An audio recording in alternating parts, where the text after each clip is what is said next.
Okay, let's get started. Welcome everybody to the 6 p.m. Special Redevelopment Agency meeting of August 20th, 2019. Let the roll call reflect that all board members are present with the exception of Councilmember Lopez, who has asked to be excused, and we are joined electronically by Board Member White. We're good? Marcia, you there? I'm here, thanks. All right, good deal. Okay, I've asked Board Member Chaburka to lead us in the Pledge of Allegiance. Please stand. Pledge allegiance to the flag of the United States of America and to the republic for which it stands, one nation, under God, indivisible, with liberty and justice for all. Thank you. Thank you, Angela. Please consider joining us for a moment of silence.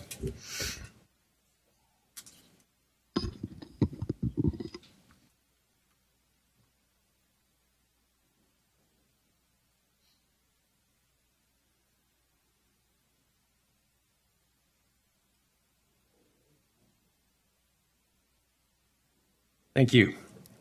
First item on our agenda is the approval of minutes for the special meeting of March 5th, 2019. Board Member Heyer. Yes, Chair Nadolski, I have reviewed those minutes, found them to be accurate to the best of my recollection, and would make a motion that we approve the minutes listed in the agenda. Second. A motion by Board Member Heyer, second by Board Member Blair to approve the minutes. This is a voice vote. All in favor? Aye.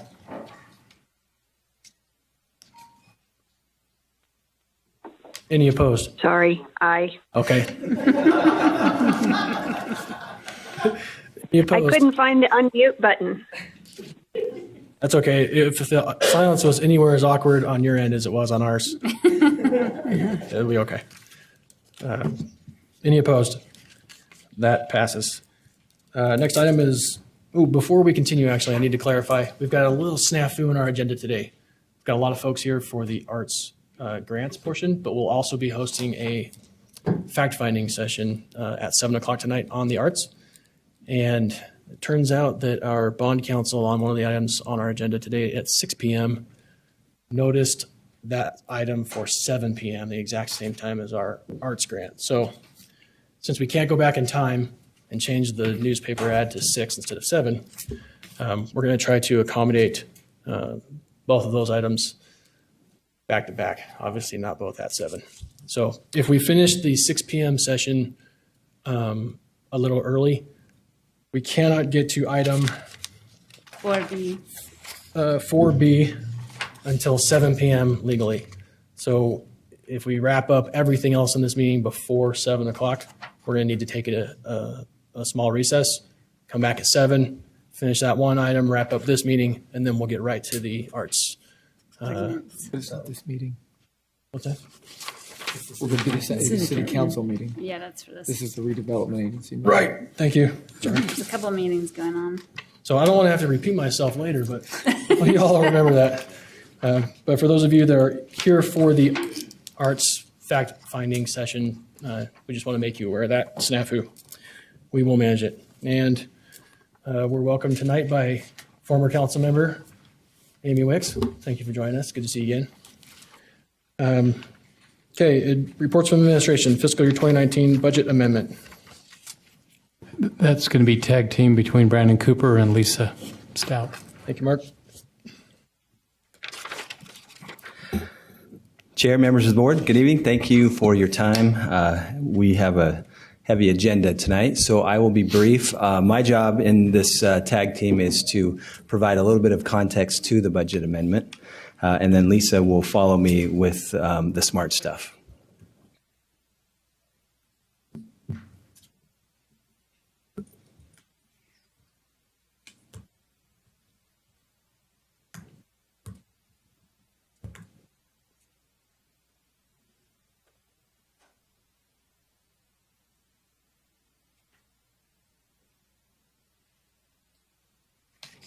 Is that good?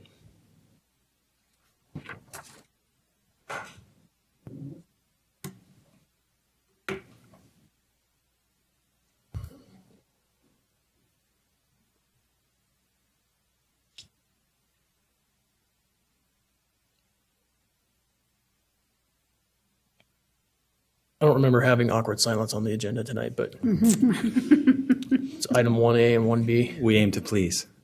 to you for 1C. Yeah. Okay. Yeah. There you go. Thank you. Appreciate your patience. So the budget amendment really is about the St. Anne's purchase transaction. And so I'll explain what that means in terms of the St. Anne's site and the adjacent site. Right now, this is a picture of Wall Avenue and Binford on the top, 27th on the bottom. Ogden City currently owns 2 parcels facing Wall there in the red. So this transaction contemplates buying those 7 parcels that you see with the numbers associated with them. 6 of those parcels on the top are associated with St. Anne's, and the parcel on the bottom is associated with Western Ice House. There's a picture if you were unfamiliar with the site or the location that I'm talking about. Why are we looking at a transaction such as this? There's a number of reasons. All of them are rooted in our planning documents, those things that tell us in terms of how to carry forward the vision of the city. So I won't go over all of these things, but you see here that there's a number of references to our general plan. There's a reference to the CBD site plan, or excuse me, the CBD community plan. We've also commissioned a joint study in 2015 to look at how to enhance the Union Station campus, which this would be anticipated to become part of.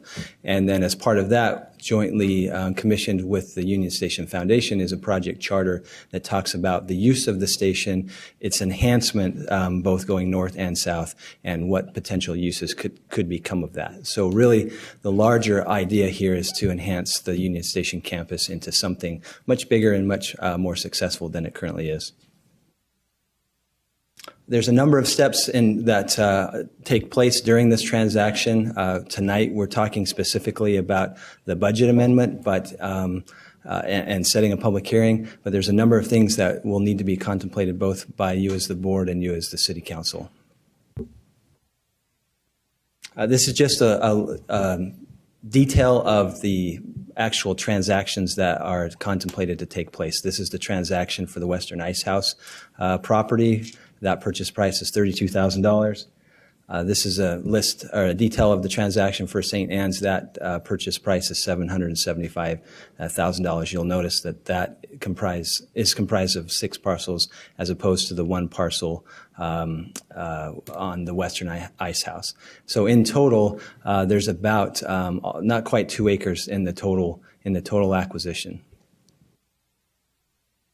In order to make that happen, we've looked at securing some outside funding in the form of a loan by Golden West Credit Union. They're a community credit union and a wonderful partner with the city. And so we've structured a commercial loan in this manner, 5.5% variable interest rate, 119 payments of $5,017 starting in August. That date is wrong. It would be actually pushed to September, and this will be adjusted forward by a month. And then after those monthly payments, we would have a balloon of $467,142. And Lisa will get into some of those numbers a little bit more in depth. In addition to the loan, there will be some collateral that will need to be pledged. That collateral is proposed to be 2 city lots. One is the larger 2.96 acre lot behind the Lantern House there that you see, and the smaller 1 acre lot to the east of that that the city purchased some years ago. Because the loan is in the name of the RDA and the city lots are in the name of the city, of course, then there is a separate transaction to actually convey those lots from the city to the RDA to make this transaction possible. And with that, I will turn over the time to Lisa and then be available to answer any questions.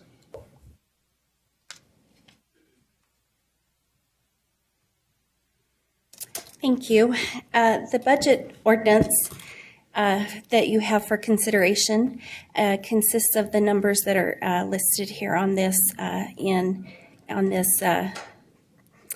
PDF document in fiscal year 20. The total budget amendment would be for $1,074,325. The sources of funds to complete the purchase demo the St. Anne's structure, and also provide for debt service in fiscal year 20 is a loan from Golden West Credit Union of $729,000 and a transfer from Ogden City of $345,325. And we will talk about the city budget opening during the city council meeting. Just so you are aware, I wanted to put the entire costs of the project on this spreadsheet for you to see that we will have debt service payments until fiscal year 2030. I anticipated when I put this budget together the payment to Golden West starting in September. And so we have 2 final payments in fiscal year 30 and a balloon payment. The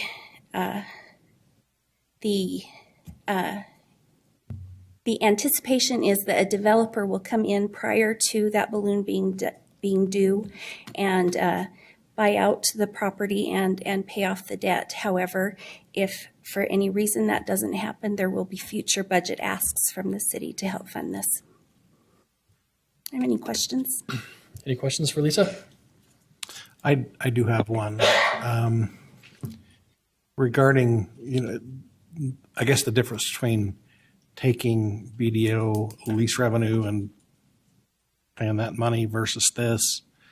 Does the city have any benefit from doing it this way versus BDO lease revenue? That you The economic benefit is very hard to measure for redevelopment. Any additional business that is brought into the city, of course, benefits the city generally with sales tax and property tax revenue. However, it's really hard to do like a rate of return on what the city would receive from this investment. What's the total interest that we will be paying over the life here? I believe the 21 to 29 years it totaled $500,000. I don't have a calculator on me, so I thought you were a calculator. No, especially when I'm up here in front of you, I get very nervous. Thank you. Thank you. I have a question. I think it probably is more for Brandon, though. I think what a lot of constituents want to know is why now? Why now would we want to do this particular deal? That's a really good question. Timing is everything and things like this. The answer to that from the perspective of the administration is, number one, it's for sale. And we spend a lot of time and effort trying to bring about projects in areas that aren't for sale. And so that becomes difficult. So when things are for sale, we try to take advantage of that opportunity. The seller actually has some internal needs, right? So they're a willing seller. We were able to strike a deal that we feel is a very good deal in terms of the market value. And so we had a willing buyer and a willing seller, and that's the best type of transaction we can have. Secondly, we're right now just beginning the downtown master plan process. The process of creating a master plan and design guidelines for the downtown. And as a part of that, Union Station is kind of the epicenter. And so we want to make sure that we are designing the property that we know can be the subject of redevelopment. And ownership is the number one way to ensure that the property you want to redevelop can be redeveloped. And so those two are major considerations in terms of the timing. We want to make sure that we have the opportunity to bring forth the vision that will be established collectively by the council, the administration, and the citizens through this planning process, and owning the property will ensure that's the case. Doug, did you have a question? I have one suggestion. I noticed we're going to expand it for the Museum of Union Station. Have we ever considered maybe using also a mixed use or a housing project in that area to bring some tax revenue into the mix on this? So if I understand your question correctly, you're talking about the larger design plan for the Union Station. Is that Right. correct? Right now, we have no firm plans as to what the Union Station campus, and when I say campus, I mean from 27th all the way up to 23rd. We don't have any firm plans as to what that looks like. That's why we're embarking on this planning process that would include the station and the larger downtown area. In the project charter that was jointly commissioned by the foundation and the administration, we have contemplated a lot of different types of uses that could happen at the Union Station to allow for a public engagement that is positive and desirable. Right now, we feel that the station is underutilized, and there's lots of land around it that can be utilized better than it is. What those specific uses are is the subject of our planning process that we hope to wrap up sometimes in the coming months. So would housing be part of that use then? Housing is a category that could be part of the campus, not necessarily the station itself. Right. The building, the historic building, but it could become part of the campus on some of the vacant land that's north and south of the station. And this parcel is, or what we're considering this evening, is important to the campus to enlarge the capacity of Union Station there. Correct. Any other questions for Brandon? Or for Lisa? Thanks, Brandon. Thanks, Lisa. Okay, if there's no other questions, we'll entertain a motion.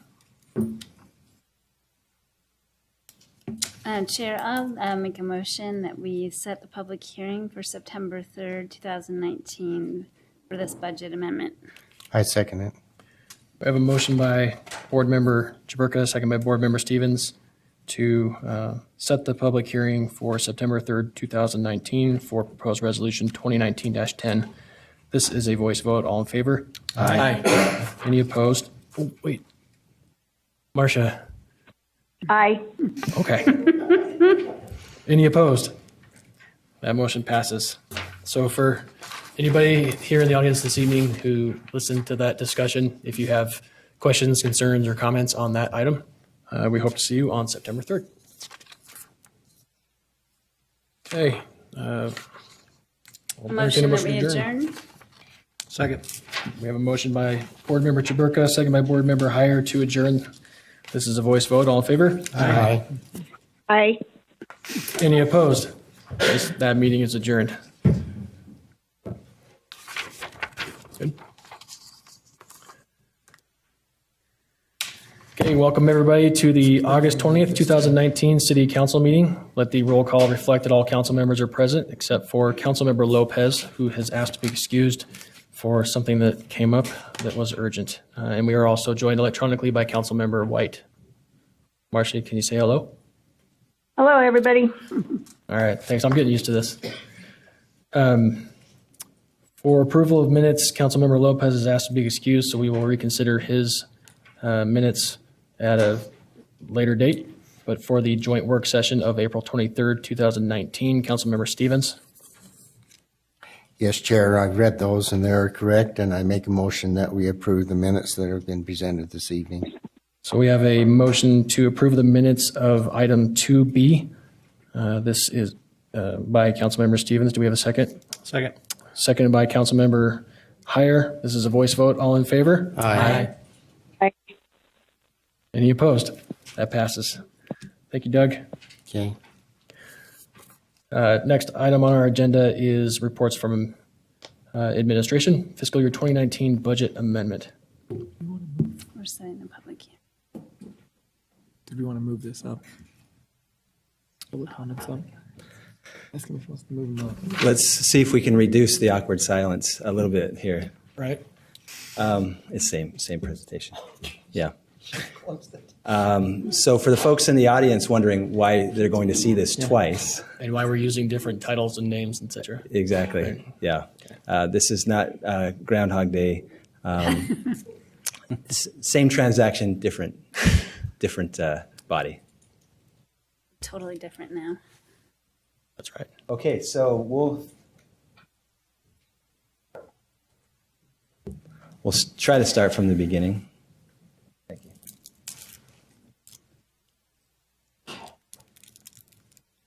Okay, so again, the purpose of the budget amendment for the city council is to contemplate the purchase of the St. Anne's property, which consists of 6 parcels plus the Western Ice House parcel there, for a total of 7 parcels on Wall Avenue, just south of the Union Station existing campus. And the purpose of having these as part of that campus is to have the ability to enlarge the Union Station campus to create a much more ideal and desirable experience when this campus is built out.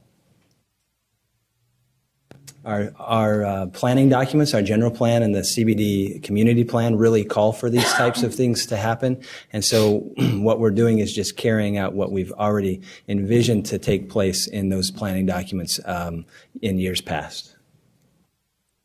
There's a number of steps that are going to be part of this. Tonight's action, again, is just setting a public hearing.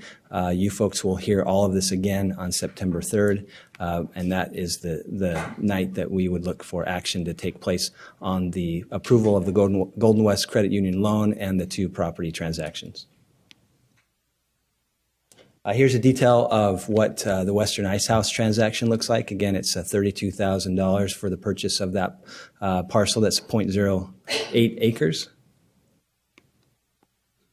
And this is the St. Anne's detail, $775,000 for 6 parcels, a little under an acre total for those. In order to make this happen, we are looking at a loan from Golden West Credit Union for $775,000, $775,000. The actual proceeds of that loan would be $729,000. And the payments would be 119 monthly payments of $5,017 with a balloon of $467,000, $142,070. And in order to collateralize that loan, we would propose to pledge 2 parcels that are currently owned by the city. They're located south and east of the current Lantern House. These were purchased some time ago and would need to be conveyed from the city to the RDA to make them applicable to the collateral pledge to the loan. And with that, I'll turn some time over to Lisa to talk about the budget amendment as it relates to the city budget.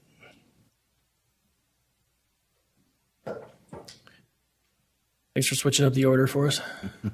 Keep things fresh, right? Yeah.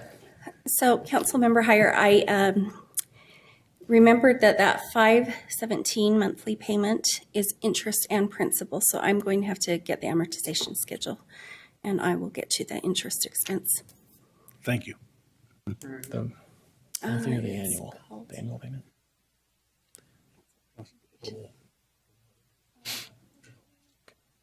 Budget amendment.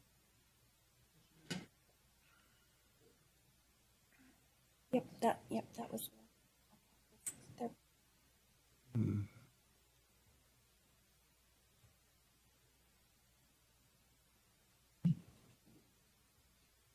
I apologize. I put together a separate presentation just to show you the council portion, the city action that is required for this budget amendment.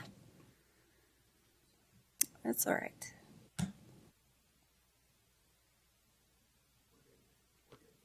I would be doing hand puppets.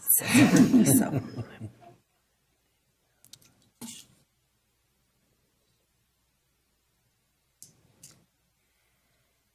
Thank you.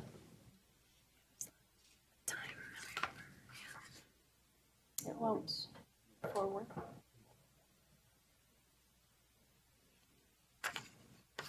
Okay, so the council budget ordinance before you is to appropriate unappropriated BDO lease revenue in the amount of $345,325 and appropriate it to be transferred to the RDA to help with the purchase of the campus area south of the Union Station.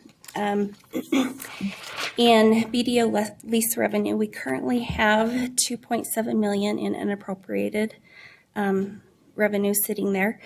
So with this appropriation, that will leave about $2.2 million in unappropriated BDO lease revenue.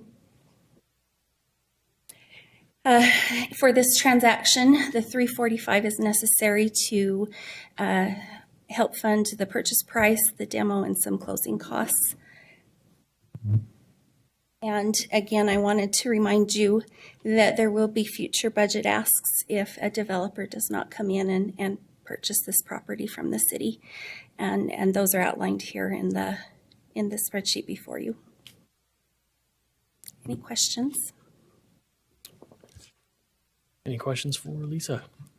So we are requesting that a public hearing is set for the budget ordinance to amend the city budget. Thank you. Thanks, Lisa. Comments from council members, or we can entertain action? If no one has a comment, I will go ahead and make a motion. If you're ready for it.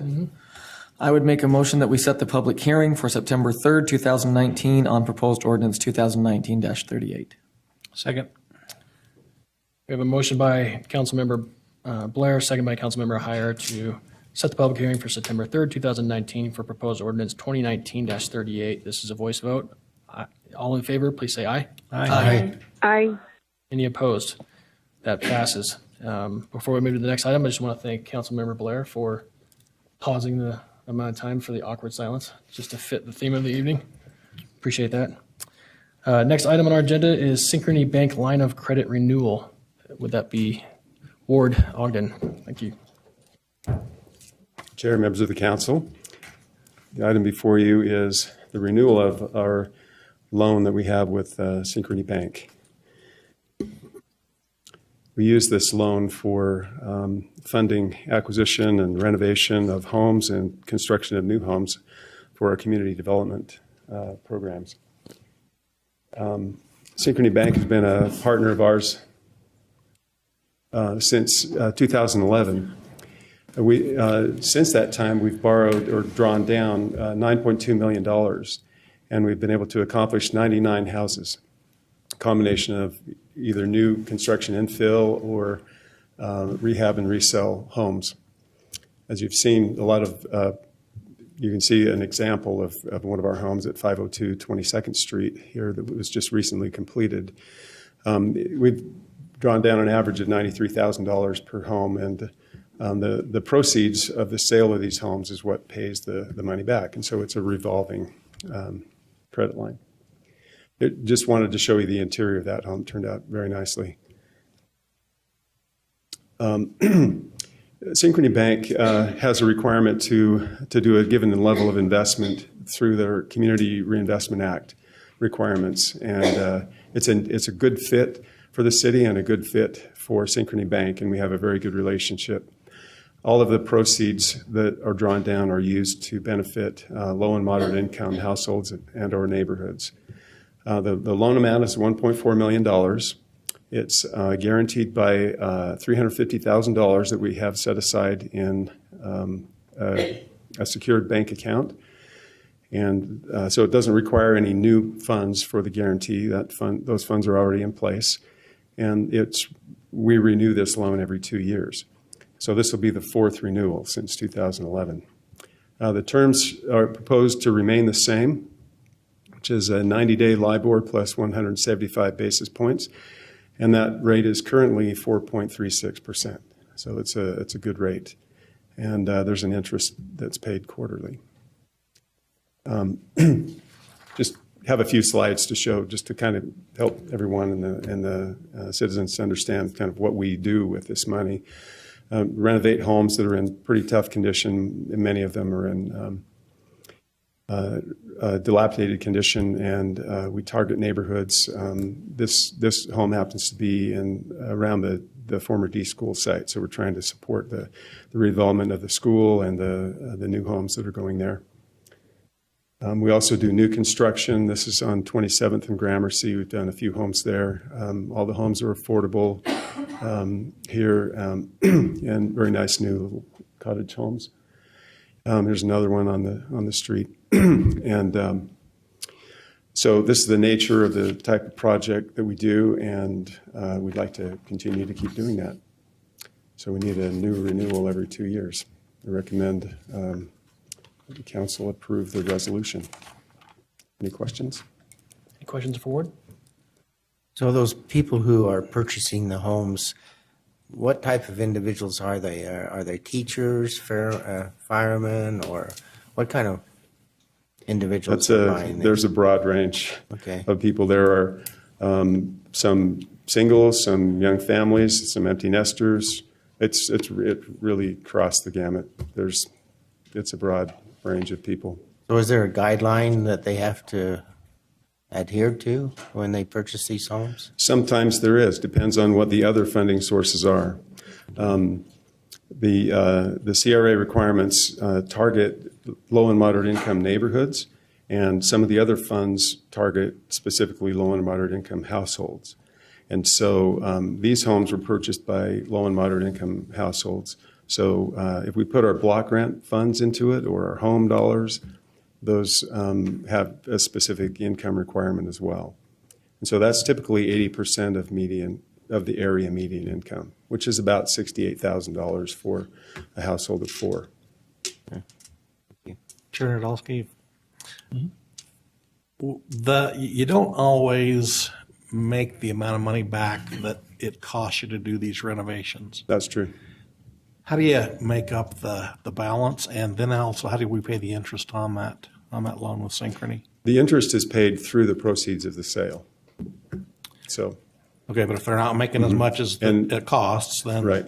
And so our federal funds, the home and the block grant, that's really the balancing account that we use. That's the balancer. Okay, Yes. great. Appreciate that. Thank you. Yes.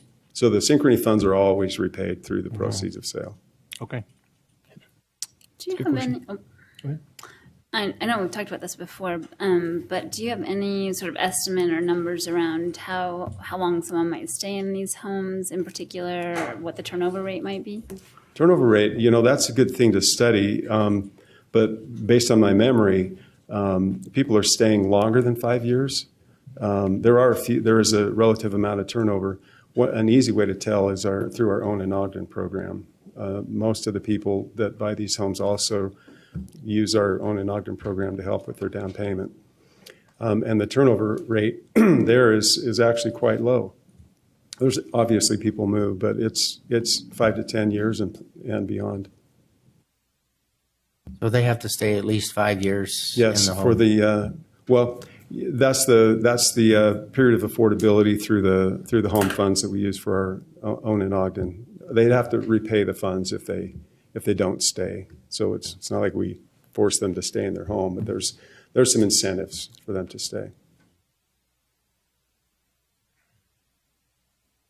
Any other questions for Ward? Appreciate it. Thank you. Thank you. Appreciate your time.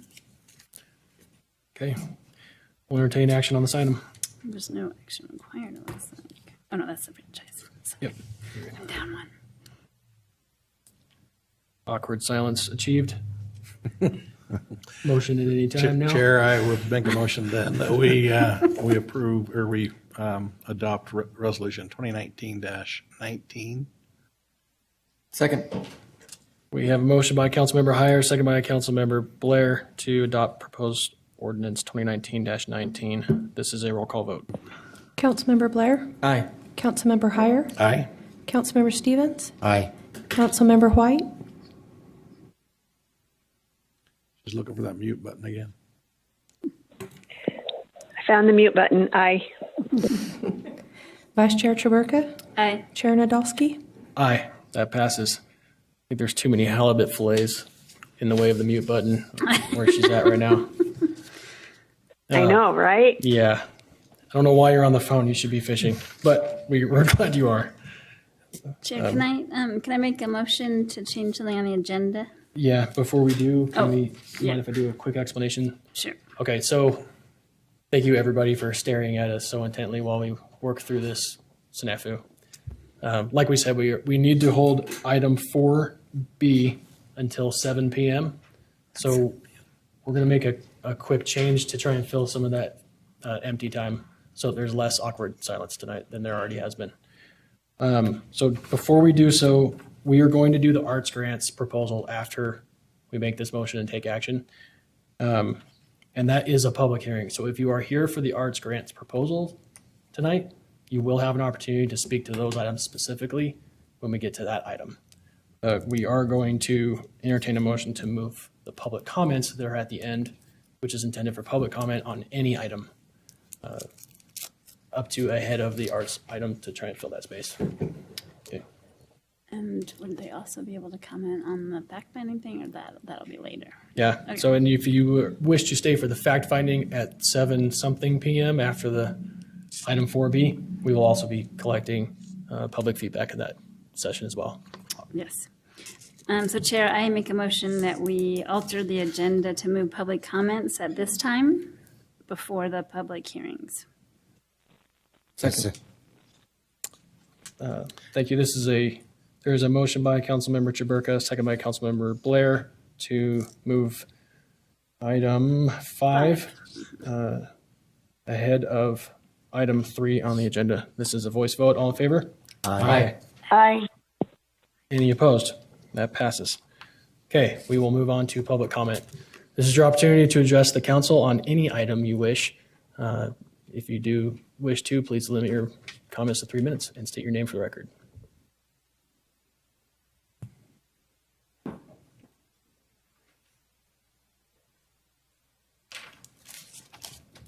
Angel Castillo. I would like to address the council about something that we discussed during the work session today with regards to the Ogden Bend redevelopment, specifically the Kangaroo Zoo property. I was not at that particular planning commission meeting, one meeting I've missed this year. But I ask you to stand with your staff, planning staff, and support your staff. That particular usage of that property, expanding it beyond restaurant, personal services, business, office, residential, and retail does not fit the general plan. It is extremely short-sighted, and we are going to be, if you approve it, we are going to be putting ourselves in another position where we are not thinking 10, 15 years down the line as to how our city is developed. I don't know if you have a chance to, but I'd like you to take a walk around that neighborhood and take a walk down the street and look at where Kangaroo Zoo is, and then look to Amer Sports and look to the climbing gym and look to see how development is moving forward, and the fact that we have such an opportunity with not only that 10,000 square foot building, but the properties that are next to it. That could be 250 units of residential above commercial. That could be retail, that could be restaurants, that could be personal services. And I cannot emphasize enough the need that we have for residential property that is near a transit line that is walkable. It is extremely short-sighted to not consider where we are going and where we have been. And again, I point to some of the other things that we've seen in the Planning Commission being hobbled by our code. Our code is out of date. That particular code is from 2004 and 2011, and it in no way reflects where we are as a city and where we're going and how we're growing. I ask you to stop settling rather than, oh, it's empty, let's make sure someone is in there. I ask you to stop operating from a place of scarcity. We are no longer the Ogden we were 10 years ago when we had to give away tax credits to entice people to be here. It's okay to let a property sit empty. That owner that owns that property has 5 more years of the Kangaroo Zoo being leased in that building. It's just that we need to make sure that we are properly planning for our future, preserving what we have and looking forward to what we need. And I highly encourage you to walk that neighborhood and understand where we could be going with that property and changing that. I want you to imagine an entire block of a manufacturing facility. I want you to imagine a bay of semis on the streets, unloading and loading property. Is that really how we want to build a walkable city when we already have plenty of other spaces for that particular use to go in?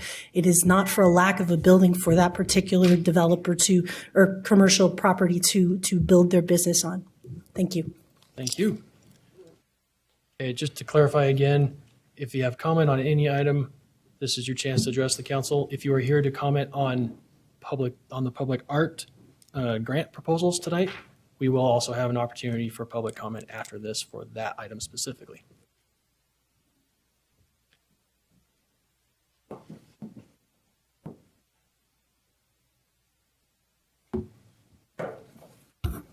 You say any item. Thank you. Sebastian Benitez, 3310 Taylor Avenue. I am coming for three things. I hope they quick. Number one is the school started yesterday again, and it's a little critical, the situation, the traffic, and especially on the 30th Street and Polk Avenue. It's like big confusion about who is going to take care of the children, the cross guard. I went yesterday with the police officer there, and he was surprised about why we don't have a 4 stop sign there. And 30th Street and Polk Avenue by the Manors Center is 3 stop sign right now. And I put that one in public in the website and Facebook from our neighborhood, and almost everybody agreed to put a really urgent 4 stop sign there and cross guard. I don't want to cry for any children if somebody get hurt there. And 4 stop sign on 30 and Polk Avenue. Number 2, the envelope we give to you is the invitation, the formal invitation for Family Promise of Ogden. I am board member of the Family Promise of Ogden, and September 19 we have the breakfast, and all you 7 city council are invited to participate in that. You will be really full, delicious food, and you will be seated in my table. I paid $1,200 for that table for you guys. You don't need to pay anything. We need to know what's going on with Family Promise of Ogden. And it's a lot of flyer there for more information about it. I hope you put in your agenda to be there eating with me and listen what's going on in Ogden about the homeless. And the third one is the invitation I am representing to with East Ogden Education. Sadly, Dustin Chapman is not here today, but we like to invite Mike Caldwell and Angel Castillo for the debate in Manquart Park, 7 o'clock to 8, to hear what is each bench community are expecting about you guys, And the moderator will be Justin Chapman. And we have the refreshment, everything. We can have a really good time there. Listen to the candidate, Is Angel here too, I think? You too. And that is everything. Thank you. I didn't hear it. Thank you, Sebastian. Appreciate the offer. I think our staff has been in touch with you on that request to be on the agenda too, right? Awesome. September 10th. Perfect. Everybody will be here. Okay, thank you. Any other comments on any other items tonight? Okay. You guys ready to get to this, or you want more council business? All right, arts grants proposal, item 4A. We are joined by Lori Buckley, who will give us our presentation.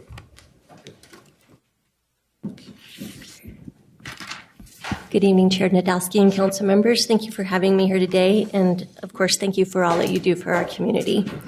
I'm here tonight to ask for your consideration to adopt proposed resolution 2019-17, which is awarding art grants for the fiscal year 2019-2020. This year we received 35 applications requesting funds of $194,636. With a budget amount of $100,000 to grant out. Of course, we followed the arts ordinance processes to go through the arts grants process. The applications were open in January and due at the end of March. The arts grant subcommittee consisted of 5 members from the Arts Advisory Committee, a member of the Diversity Officer, Viviana Felix, a member of your council staff, and a representative from CED.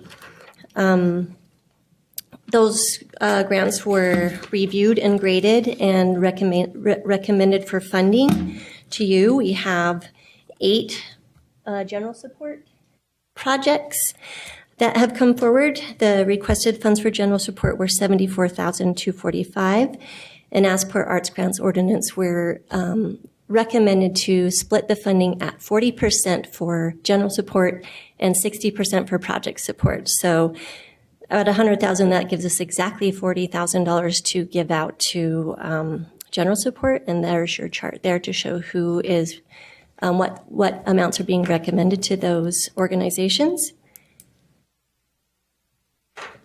And then we have 23 project support grants that are being recommended for funding. There was an ask of $120,391 and a recommended amount of $60,000 for the grants for this funding cycle. Is there any questions on any of the grants proposed? Questions for Lori? I guess you answered all our questions. Okay, thank you. Okay. You want to? This is a public hearing. Not doing that yet. I'm going to do public input. Yeah. Okay. This is a public hearing, and I think we've got some people in the back that have been prancing and practicing their ballet positions in the air this entire time, so I apologize for the delay, but we're coming. This is a public hearing, so I'll entertain, we will accept public input on this item at this time. Please limit your comments to 3 minutes and state your name for the record. Thank you, Chair Nadolski and members of the council. First time doing this, so bear with me. I'm dressed in my finest Mahalo t-shirt to express our thanks for the arts grants that we hope that you're about to approve. I know that the likelihood of any of you having read our arts grant application is pretty low. And I want you to know that that's okay. Because I want to thank you for empowering an arts advisory committee consisting of local artists of every stripe. Painters, poets, sculptors, choreographers, podcasters, classical musicians, hippie musicians like us, photographers, curators, actors, writers, and educators, and for trusting their recommendations. I want to personally thank you for acknowledging the importance of art in our community by employing full-time staff like Lori Buckley and Gina Esparza, and special events people like Christy McBride, Ashley Buckwalt, Derek Williamson, and all of their support staff to cultivate and promote Ogden's art. I want to thank you for the establishment of a creative haven with the 9 Rails Creative District, even though our studio lies about 90 feet outside its boundaries on the wrong side of Grand Avenue in the old post office building. But art knows no boundaries. I want to thank you for supporting the abundance of public art in this community in the form of murals, sculptures, live performance, painted horses, wacky crosswalks, and left turn lanes, all the way down to art-adorned utility boxes and the haiku poetry posted on 23rd Street. Most importantly, I want to thank you for listening to and acknowledging the voices of the vibrant artists in our community. In today's political climate, it's reassuring to see political leaders who can acknowledge that they don't know more than the rest of the world on every single subject, including art. We've played for some of you in living rooms and on decks and patios around Ogden. We've played for some of you at local restaurants, bars, and ski resorts. We've performed incredibly bad versions of Christmas songs for you at the Ogden Amphitheater. We've been your soundtrack on 25th Street as you perused the farmer's market or celebrated the harvest moon. We've played and sung our hearts out for you from our most divious bars to the stage of our stunning Egyptian theater, from busking on Nurture the Creative Minds street pianos to the main stage of the Ogden Friends of Acoustic Music Festival at Fort Buenaventura. We're musicians, and after all, musicians just want to make music. Some of you have paid as much as $5 of your own hard-earned money to see us play at the Lighthouse Lounge. And some of you have even tipped us over and above that exorbitant ticket price, and for that we thank you. While we've done our best to take Ogden sound from California to Colorado with our live performances, we want to thank you for your trust in handing us a few of your constituents' tax dollars in the form of an arts grant so that we can digitally expose a greater audience to the unique sounds that come from Ogden. We believe our application for this grant, which you likely haven't read, but which you have trusted Ogden artists to have done due diligence on, has made our purpose clear. We're going to document how the sausage gets made with some of the musicians who call Ogden home, with some of the musicians that orbit Ogden, and eventually with musicians from more distant places that recognize the unique alchemy that exists here for artists in this place of colorful history and natural beauty that we call home. With the exposure from this grant, we hope to attract more of us, so buckle up. With the exposure from this grant, we hope to make you proud, but please don't forget that with this grant, we'll be showing people the process of musical sausage making here in Ogden. Things could get strange, but damn it, we're Ogden, and strange is in our DNA. And we thank you for recognizing that, but also embracing it and investing in it. Okay, before you step away and before we receive the applause we're not supposed to, I need you to state your name for the record. My name's Shane Osgothorpe. I live between 28th and 29th on Eccles Avenue. Thank you. And I exercise my prerogative as chair to allow you to go beyond 3 minutes because that was so entertaining. but let the record reflect that I won't be so generous moving forward. Just kidding. I've never wanted public comment to last so long. Shane, thank you. That was good. Sorry. Thank you. Good evening. And if you're all wondering why these three dancers were not sitting, they're not allowed to sit in costume. Ever. So anyhow, my name is Genevieve Frank, and I'm a board member with Imagine Ballet Theater. I'm here on behalf of the ballet company to thank Ogden City Arts for their continued support of our programming. It's wonderful, we've been able to collaborate with really world-class artists, such as the Royal Danish Ballet from Denmark in Copenhagen. For the 6th season, they've been here with the Bournonville program, which is just absolutely incredible. We also have been able to collaborate with Chamber Orchestra Ogden, the New American Philharmonic, Ogden Friends of Acoustic Music, Performing Artists Lengthening Strides, the Rocky Mountain Choreography Festival, the American Ballet Competition, and with Perry's Egyptian Theater. Additionally, the funding really helps us bring in about 4,000 Ogden school children to Perry's Egyptian Theater to see performances of the Nutcracker at Christmas time and then our spring repertory show. So we want to thank you again so much for helping Ogden have its very own ballet company. And we have our Snow Queen from the Nutcracker, we have the Sugar Plum Fairy, and we have the Nutcracker Prince, but he doesn't have his Nutcracker head because, well, it's not very comfortable to wear. We have some ballet tickets we'd like to hand out to the board members, if we could. Are we allowed to? Yeah, if you can give them to Brandon, He'll get into us. And then we also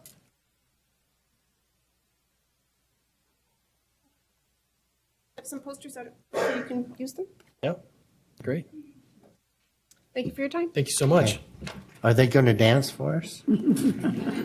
I know they're not going to sit. Okay. I know that. Good evening. I'm going to have my colleagues here, my team here, introduce themselves before we go.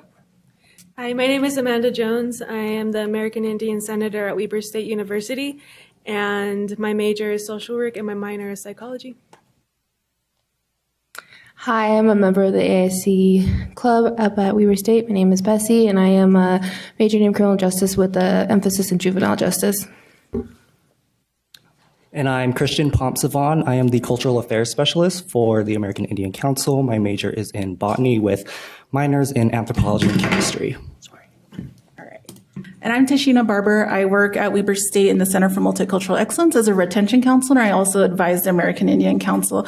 We are here tonight to thank you all for your support in the grant application that we submitted for the 2020 Weber State American Indian Council Indigenous Voices Powwow, for supporting this important cultural event that brings in a lot of the Native community and non-Native community to engage in this cultural, social celebration. It's a time for our students to really highlight their leadership in planning this event and the things that they've coordinated. It really creates a sense of belonging for the youth that are here in the community that identify as Native American to see themselves in these particular roles, and also establish a place where they feel like they're welcome on campus. And we want to thank the Ogden City Arts for making that possible and really encouraging the youth here in this particular area and beyond. We also get different members from different tribes from the surrounding states, from Nevada, Idaho, Arizona, New Mexico, that come and engage in this event. So we're really excited and we're really happy that you all are supporting this particular event and initiative. Thanks, you guys. Good evening. Hi, my name is Carol Jennings, and I want to thank you for the grant that goes to Chamber Orchestra Ogden, but someone else is going to do that better than me. I want to thank you for supporting Jazz at the Station. Jazz at the Station started at this Jazz in the Sky Room in 1998 at Weber State. When they remodeled the Union Building, we came down to Union Station and we never left because it's a wonderful place to have jazz. And I always emphasize that the station, we are unified when we come down here to listen to this piece of music. 1 hour free, and all of the money that I get from anyone only pays musicians. We don't pay overhead for anything. We're a guest at Union Station at this time, for which I can not thank you because we couldn't do it if we had to pay for a venue. And what I wanted to show you is this isn't strictly jazz at the station, but after 20 some years, we were able to do a citywide jazz festival, and I'm so proud of this. What I want to show you is on this center panel is all of the high school kids and junior high school kids that got to perform downtown with the 150 celebration. And if you don't think they were proud and happy, you will guess again. I never got so many thank yous from teenagers in my life. You know, and we hear that they have no manners. Man, I was their favorite person that day, and I can't thank you enough for giving me that opportunity. So one thing you could do, though, is come down and see us the second Wednesday of the month. We usually are at Union Station, but this time we've been moved because of a giant conference that's taken over the entire campus. So we'll do September at the junction next to Brixton's and Sonora. They had a music concert series down there this summer, so we know that it will work really well. Otherwise, Union Station, second Wednesday of the month, 7 o'clock, all ages. It's easy access. Did I say free? It's free. And thanks in great part because of the money that the city has provided me. Thank you. Thank you.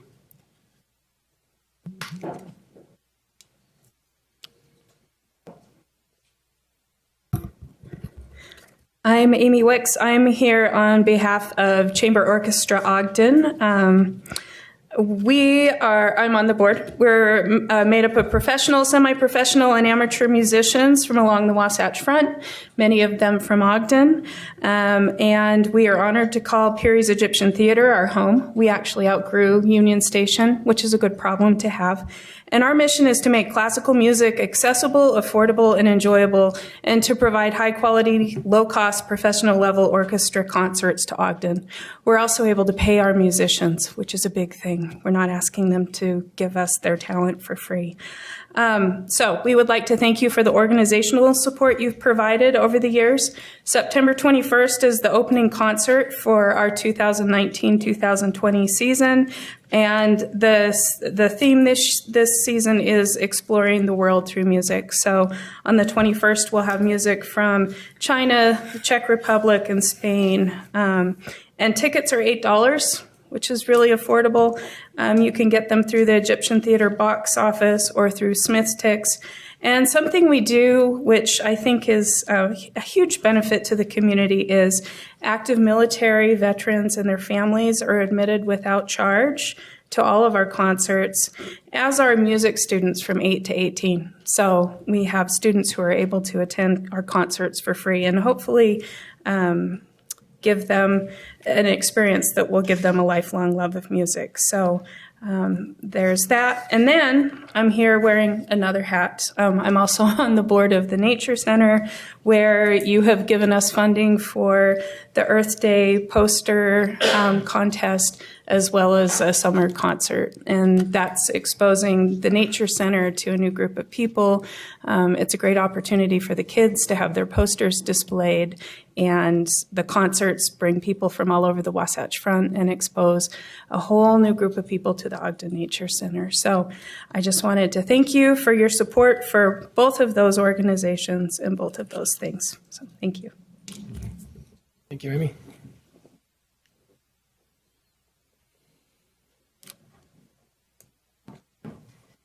Hello, council and mayor and all the fine people of Ogden, including these great nonprofit organizations.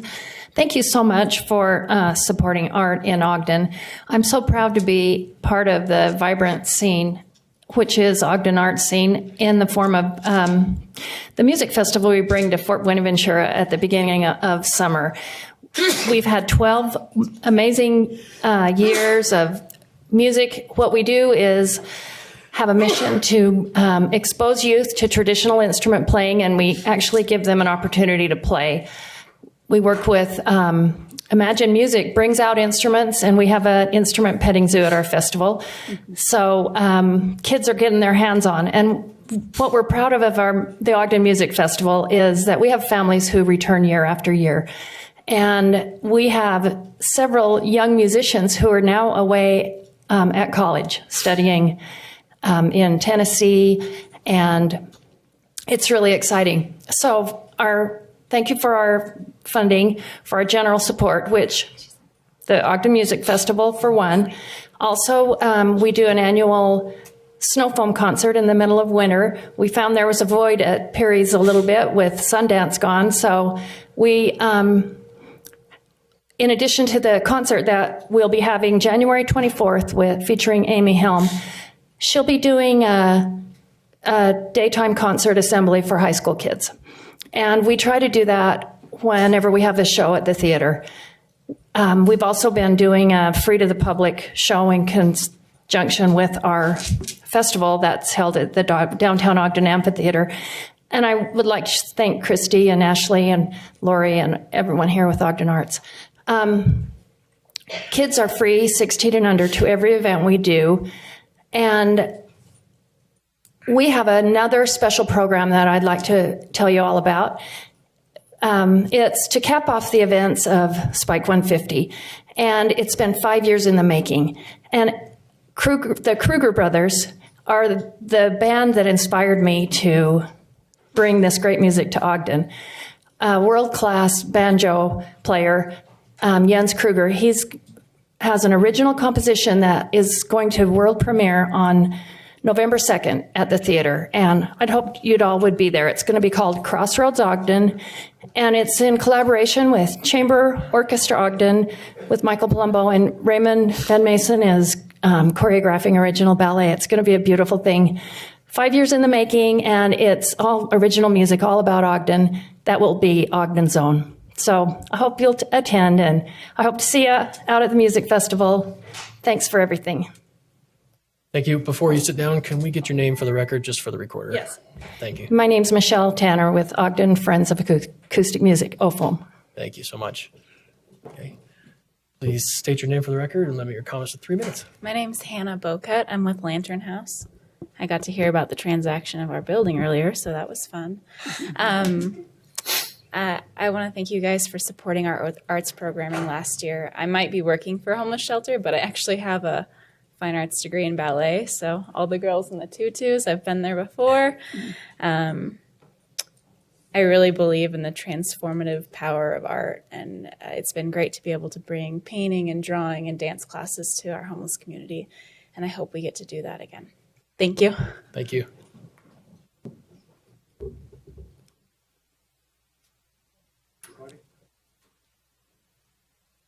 Good evening, Council. My name is Cirilo Franco, and I'm a member of Action, and on behalf of Action and the Latino Film Festival here in Ogden, I'd like to thank you for the grant that we received this year, first time. So we're looking forward to future festivals as well, and just sincere thanks to the Council and the Mayor for the support.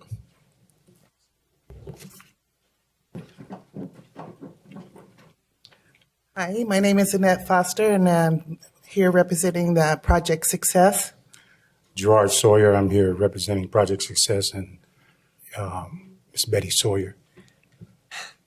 We'd just like to thank the council for your consideration to our grant submission for the Juneteenth Heritage Festival, which is presented through our Project Success.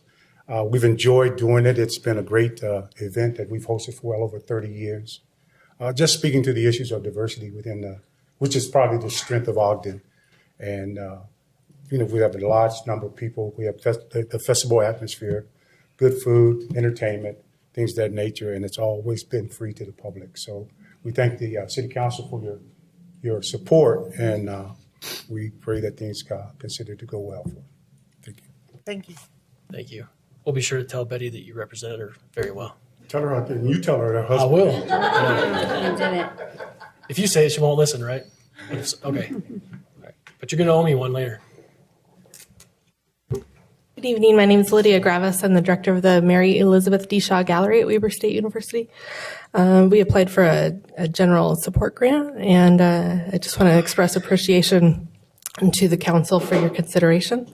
I was asked to write a few words for a different event that was in relation to the power of art and its applicability to society in general, and I just want to share those words with you.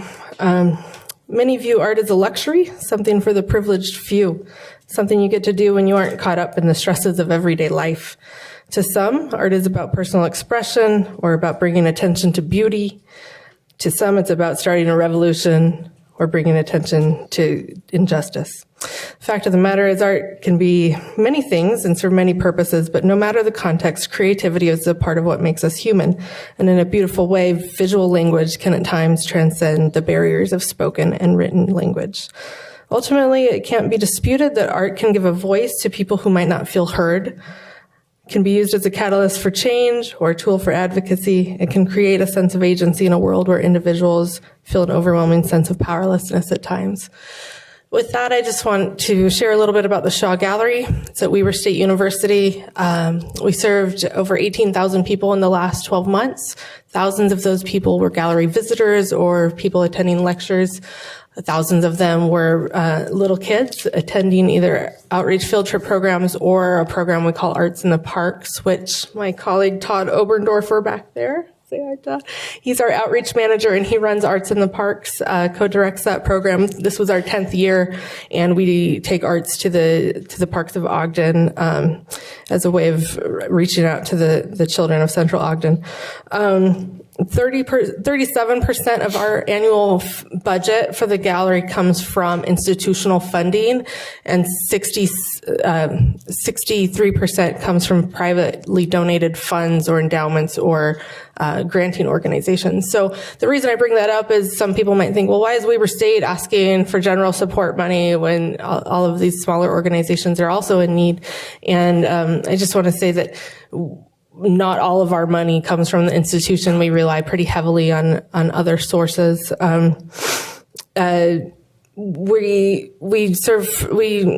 have 4 to 5 exhibitions a year. We have a lecture program as well. And it's important to us that everything we do is free and accessible to anyone and everyone who wants to experience the art programs that we're offering.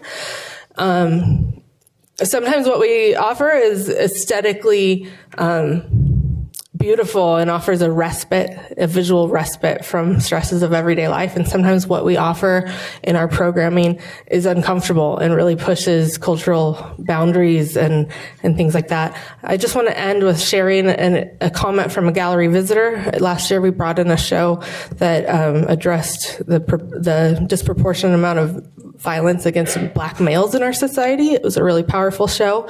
It started some really uncomfortable conversations that were necessary to move forward as a gallery community. But an African American visitor came to our gallery and said, and she had tears in her eyes, she said, "Thank you so much for bringing an exhibition like this to the state of Utah.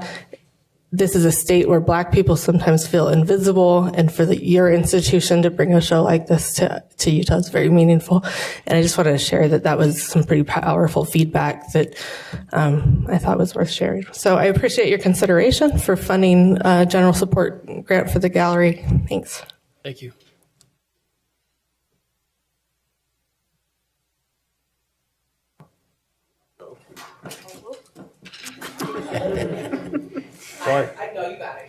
My name is Bill Griffith. I'm the president of the Ogden Concert Band.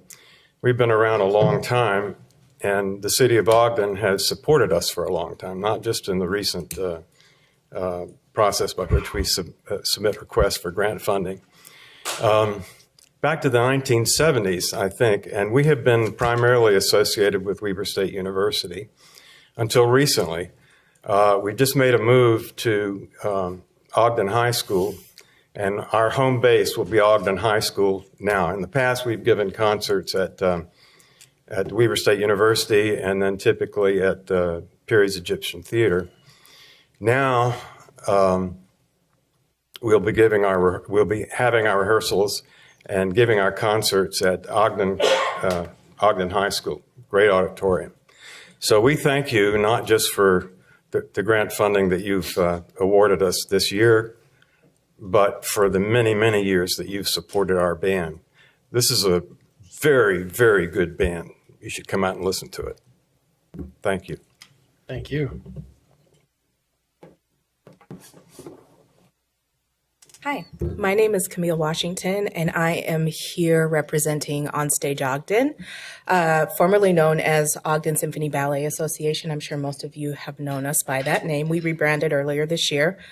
I want to thank you for your continued support of our programming, which is classical performance, namely symphonic music and dance, and some chamber performances. We are a 70-year-old arts presenter that was founded by women. That is no small feat in this state and in this country. And without the support of Ogden City Arts, the continued support, we would not exist, and our programming wouldn't be able to expand as it has this year. It's our 70th anniversary year, and we're bringing in groups such as Dance Theater of Harlem, who is celebrating their 50th anniversary, and Chanticleer, and then also moving our programming away from the Ostad Auditorium at Weber State to reach greater populations downtown and be accessible to more audiences. So thank you very much for your support. Thank you. Anyone else? Oh, there we go.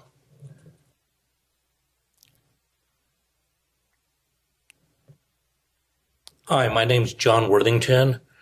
I wanted to say how important I think public art is, and I appreciate the efforts that Ogden's putting into funding public art. I wanted to speak specifically to the idea of public funding for art on private property. I have some concerns about that. In general, I think it's a good idea. There are a number of legal cases going on, though. Weiwei versus Mercedes, which just got decided in Copenhagen. It was a $1.75 million judgment against Mercedes for filming a car commercial in front of a piece of public art. There's a case going on now in New York, Faulkner v. GM, which is General Motors filming a car commercial in front of a piece of public art. Generally, it's been acknowledged that when someone creates a piece of public art, the artist holds the copyright. And in these cases, it's been artwork created on private property. I'm not a lawyer, but I think it's worth the city considering what involvement we would have in cases if we funded the artwork. And I think this is a case where Ogden could really be a leader in the nation in terms of coming up with clear agreements so the artists understand what their rights are, the city understands what its rights are when it grants permits for production, and people who take those permits out to film on our streets understand what their rights are. And lest you think that this is only an issue with large commercial productions, increasingly in the world of social media, you have Instagram influencers and people who are de facto shooting commercials without permits places. And so I want to make sure that the city considers this and understands clearly what its position is before it becomes a problem. Thank you. Thank you, John. And just so we're clear, John's comments are related to an item that we will be discussing in further detail, and you can give more feedback after we get more information on the arts ordinances that are being proposed, and we'll be discussing in the fact-finding session immediately to follow this meeting. Thanks, John. Okay. Hi, welcome. My name is Tyler Hess. I'm with Performing Arts Weber. My name is Stephanie Straight. I'm also with Performing Arts Weber. We represent an organization that's trying to elevate public music education here in this county. Throughout the state, it's kind of had some down times lately. We do that through supporting high-level percussion and color guard performances, high energy for our students. We have 75 performers right now, taught by 25 volunteer instructors from around the state. We've got a few people now coming in from Boise, Idaho. So we've, through the support of our community, been able to make this kind of a region and a hub for percussion and guard education in our state. And I'm very proud to say that.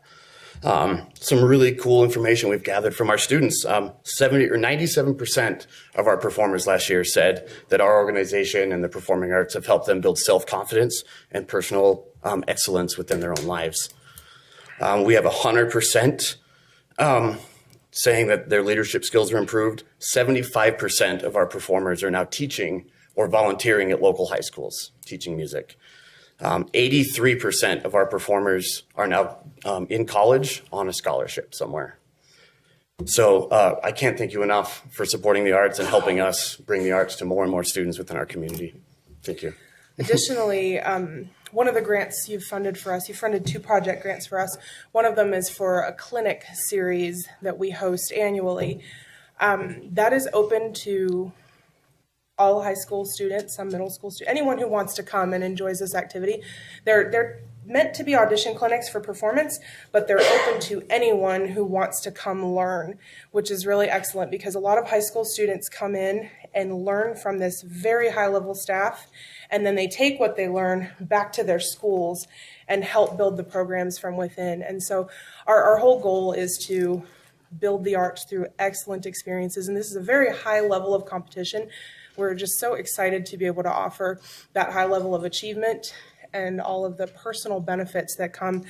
These students also report that their financial abilities, like abilities to save and be more responsible, are significantly improved. There's just so many benefits, and we love what we do with this, and we're just so grateful for your support. This is your first year supporting us, and we're just very grateful for that. Thank you. Thanks, you guys.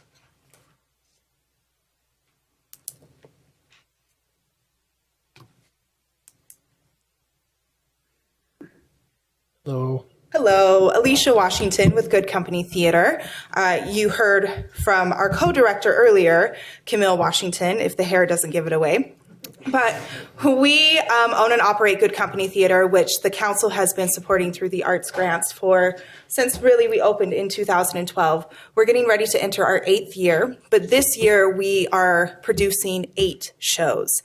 That means about 1 show every 6 weeks with a new cast, new directors, new designers, and all of our staff that we hire, they all get paid, which is crucial to bringing in new talent and keeping talent in Ogden. Aside from the 8 shows that we produce within the season, we have started a new program that we're working with Two Rivers High School, where the English teacher, Cassie Cox, she researches the different shows that we're doing, and then she teaches the text to her students. And all of her students, they come to a performance, and then they have a talk back with the actors and with the director of that particular show. So we're very excited for that new addition to what we're doing at Good Company Theater. This year in particular, we hosted our first workshop, which was an adaptation of The Jungle by Upton Sinclair that was adapted by, I should say, Nathan Dame, who graduated from Weber State University, and Rob Baumgartner Jr., both of whom live in New York City. So they're up-and-coming playwrights and composers, and we were able to bring them out for 2 weeks with the support from the council to workshop this piece. A lot of the Broadway shows that you see have this same process where it's about 4 years till they get up on their feet, and then they have an opportunity to have a cast of people and a crew work on their piece, to criticize the piece, to have edits done and revisions on the spot. And we just closed that show last weekend. So we're incredibly thankful for the continual support. We see in our theater upwards of 6,000 people just in this season alone, which for a theater that seats 70 isn't too bad. So we thank you for the support, and you're always welcome to join us in Good Company. Thank you, Alicia. And just so you know, the hair was a helpful hint, but I think it was actually the swagger that was the dead giveaway. Oh, thanks. That's what Camille has. You know what I'm saying? All right. Anybody else care to comment on this item? Okay. I think we made it. Chair, may I make a quick statement, please? Yep, or end a motion. Yeah, I just wanted to quickly make sure to divulge and, for the record, report that my husband does work for Weber State in the art department. But the grants that have been are being considered do not benefit him or myself in any way financially. So. Thank you. Chair Nadolski, I'll make a motion that we close the public hearing on this item.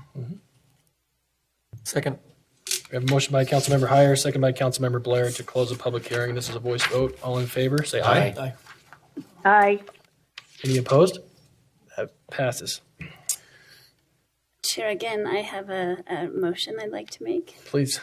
This motion is, I move that we substitute Resolution 2019-17 with a version that clarifies the names of the individuals who are being awarded project grants on behalf of the entities. You clarify. Oh, I'm happy to clarify.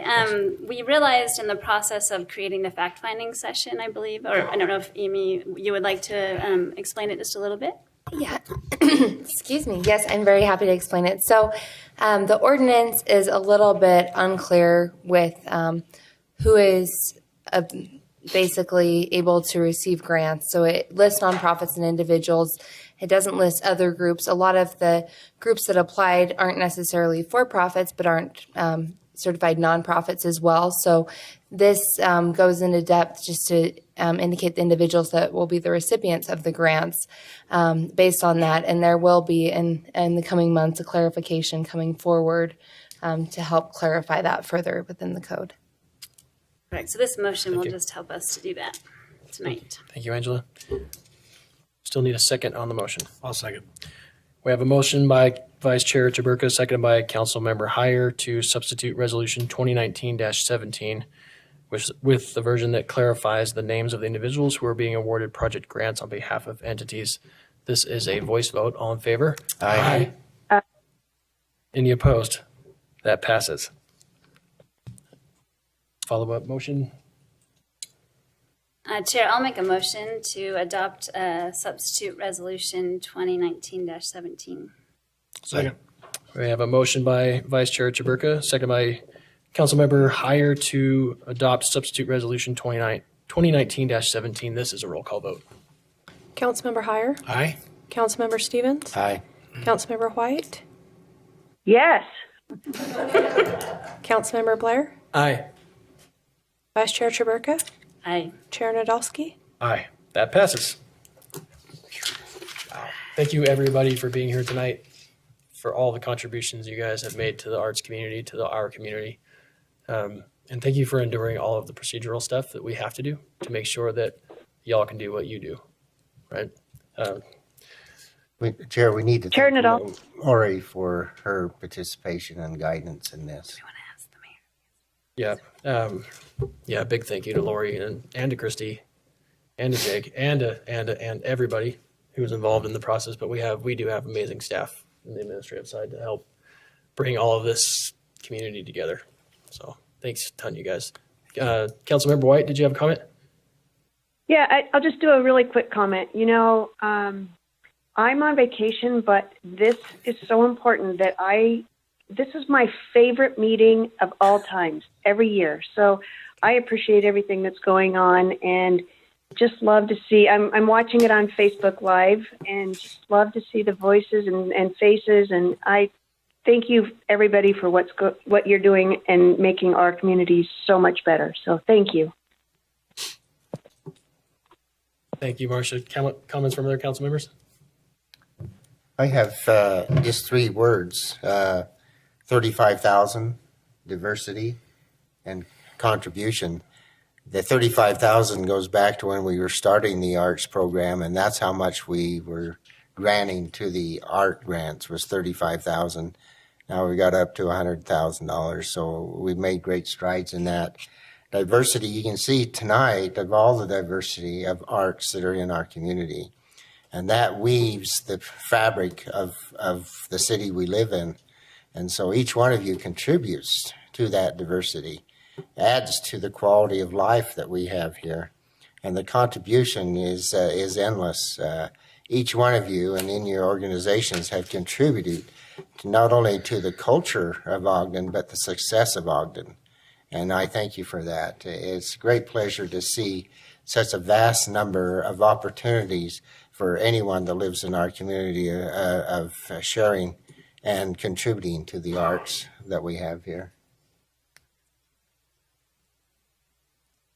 Thank you, Doug. Comments from other council members? Comments from the mayor?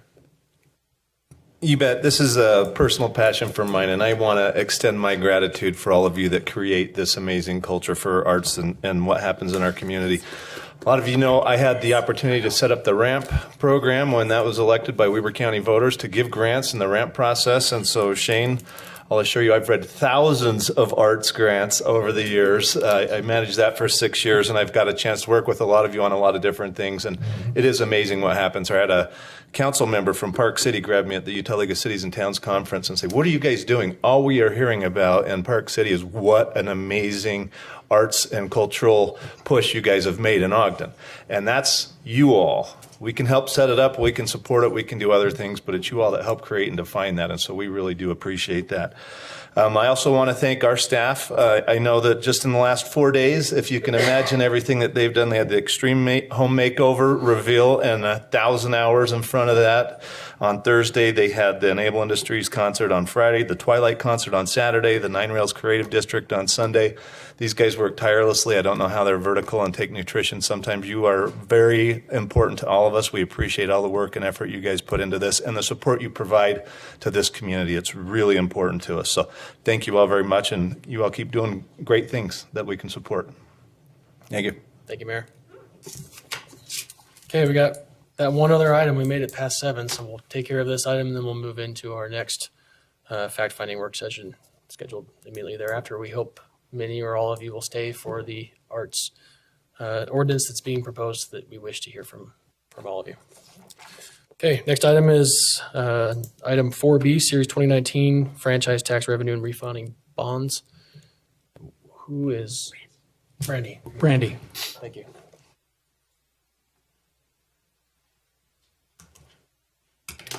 Good evening, council members.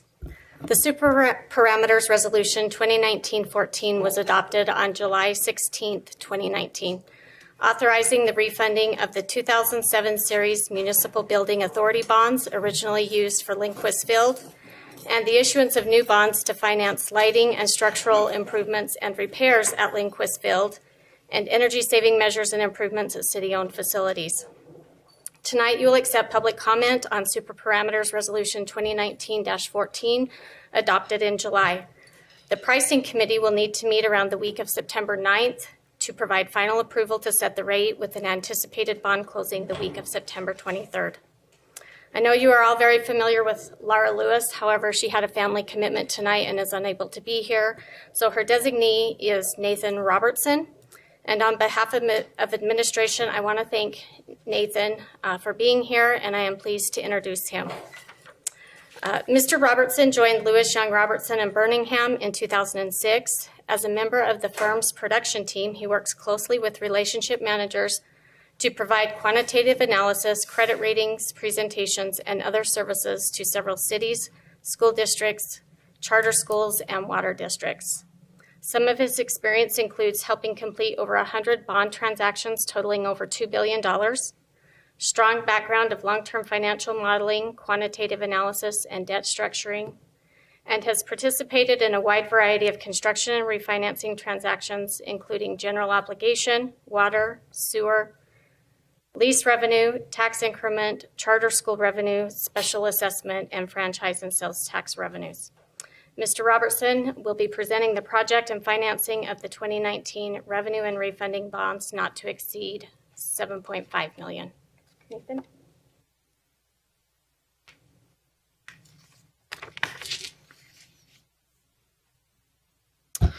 Good evening. Thank you for having me tonight to review the presentation that Laura provided a few weeks ago.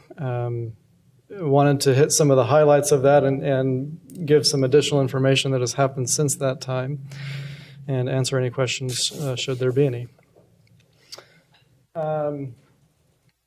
So there are 3 different components of this proposed transaction. One component is energy projects. As listed here, there are a number of different projects that are projected to be self-sustaining or that they'll pay for themselves through different energy savings. Those savings will pay for the proposed debt service. There were 2007 bonds, lease revenue bonds, that were issued for the Lindquist Field. Those bonds are currently callable, which means that they can be refinanced. And with the current interest rates being really, really low, they went higher at the beginning of the year, and then they've come lower over the last several months. And so now those bonds can be refinanced for an economic savings. Currently, those bond payments on that issue are about $244,000. We're currently estimating that we can get about $25,000 in annual savings. We are currently waiting for bids from underwriters or potential bond purchasers that will give us a better estimate on what the rates will really be. Up until now, we've been giving an educated guess based off of our experience in the bond market. But we've put out a term sheet to potential purchasers with information that could help them give us a real live bid. And so we're looking forward to receiving those on Monday. And at that time, we'll have a much better feel for what the actual savings would be. But we know they'll be good, as we've outlined here.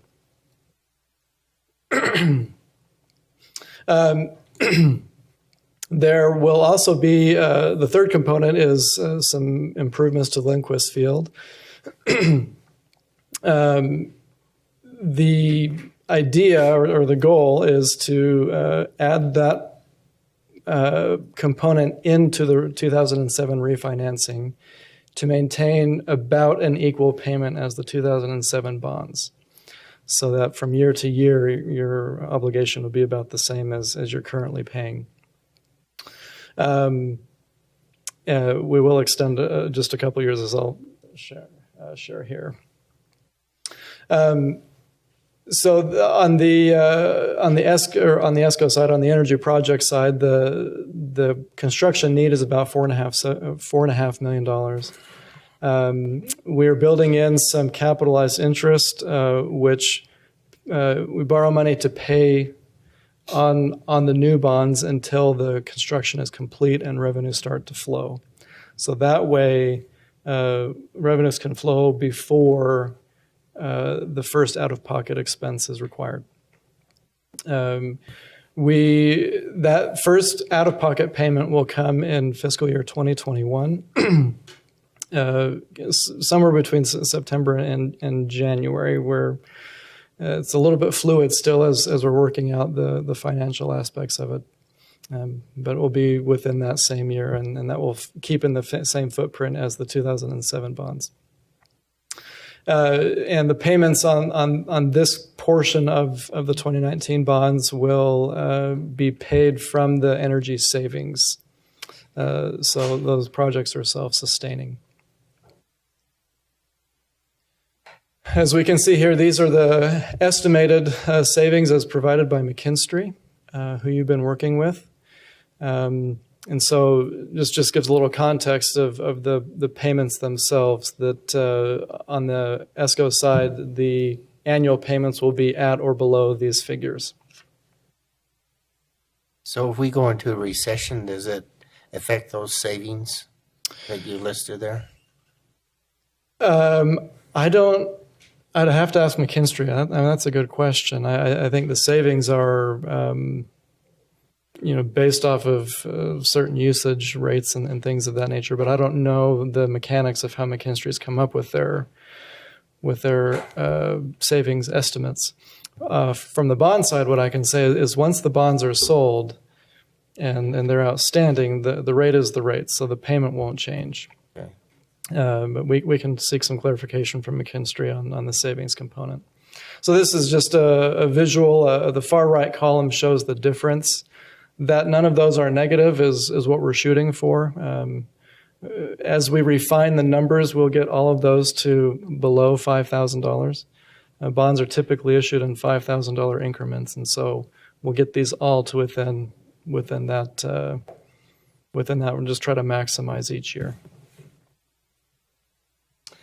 This is just a graph showing that. Currently, we're estimating, you can see in 2030 that there's a bit of a gap there between The bars are the estimated debt service payments, and the line is the estimated savings. So this just visually shows that we're not exceeding estimated savings in any year. You can see that in 2030, there's a bit of a gap there, and that is representative of our ability to make the payments sort of without having to use up all the savings as we get out into the further years.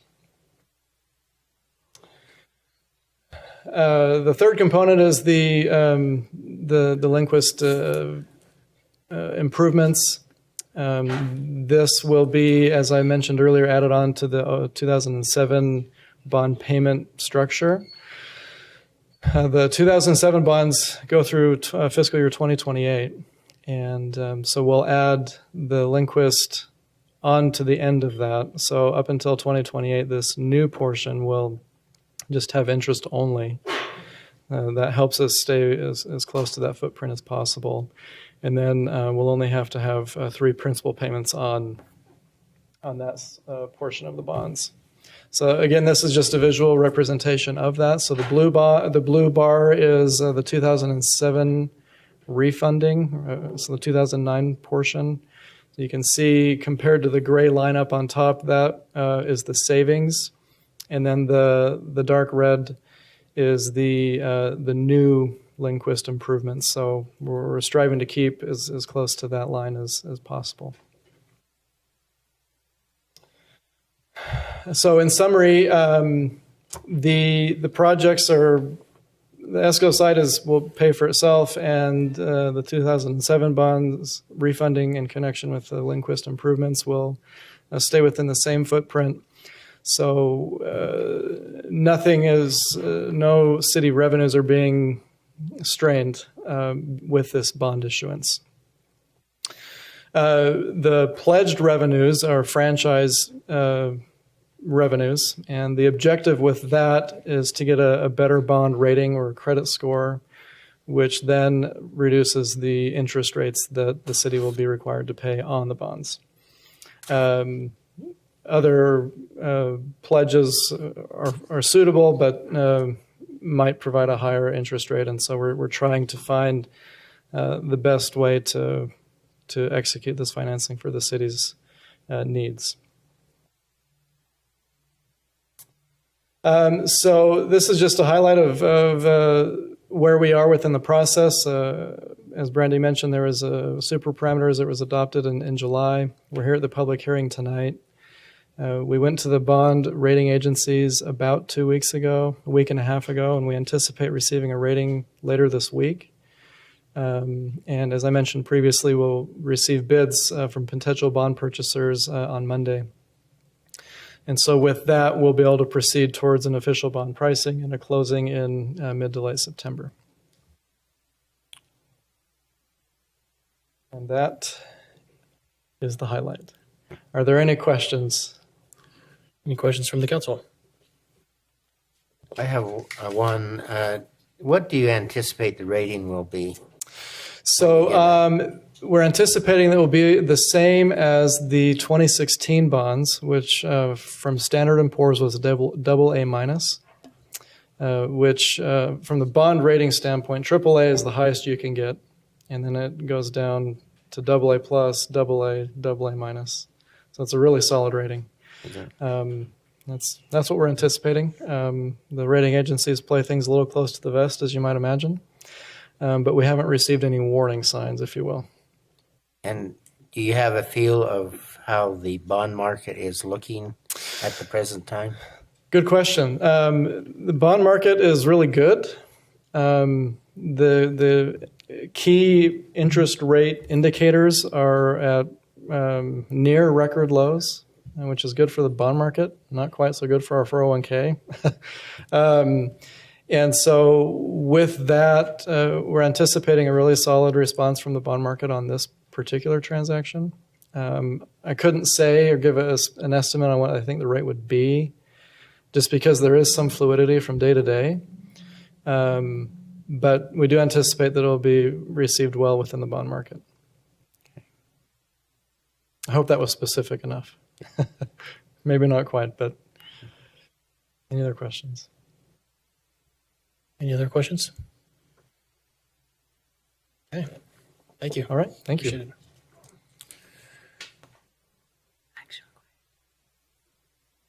It's a public hearing.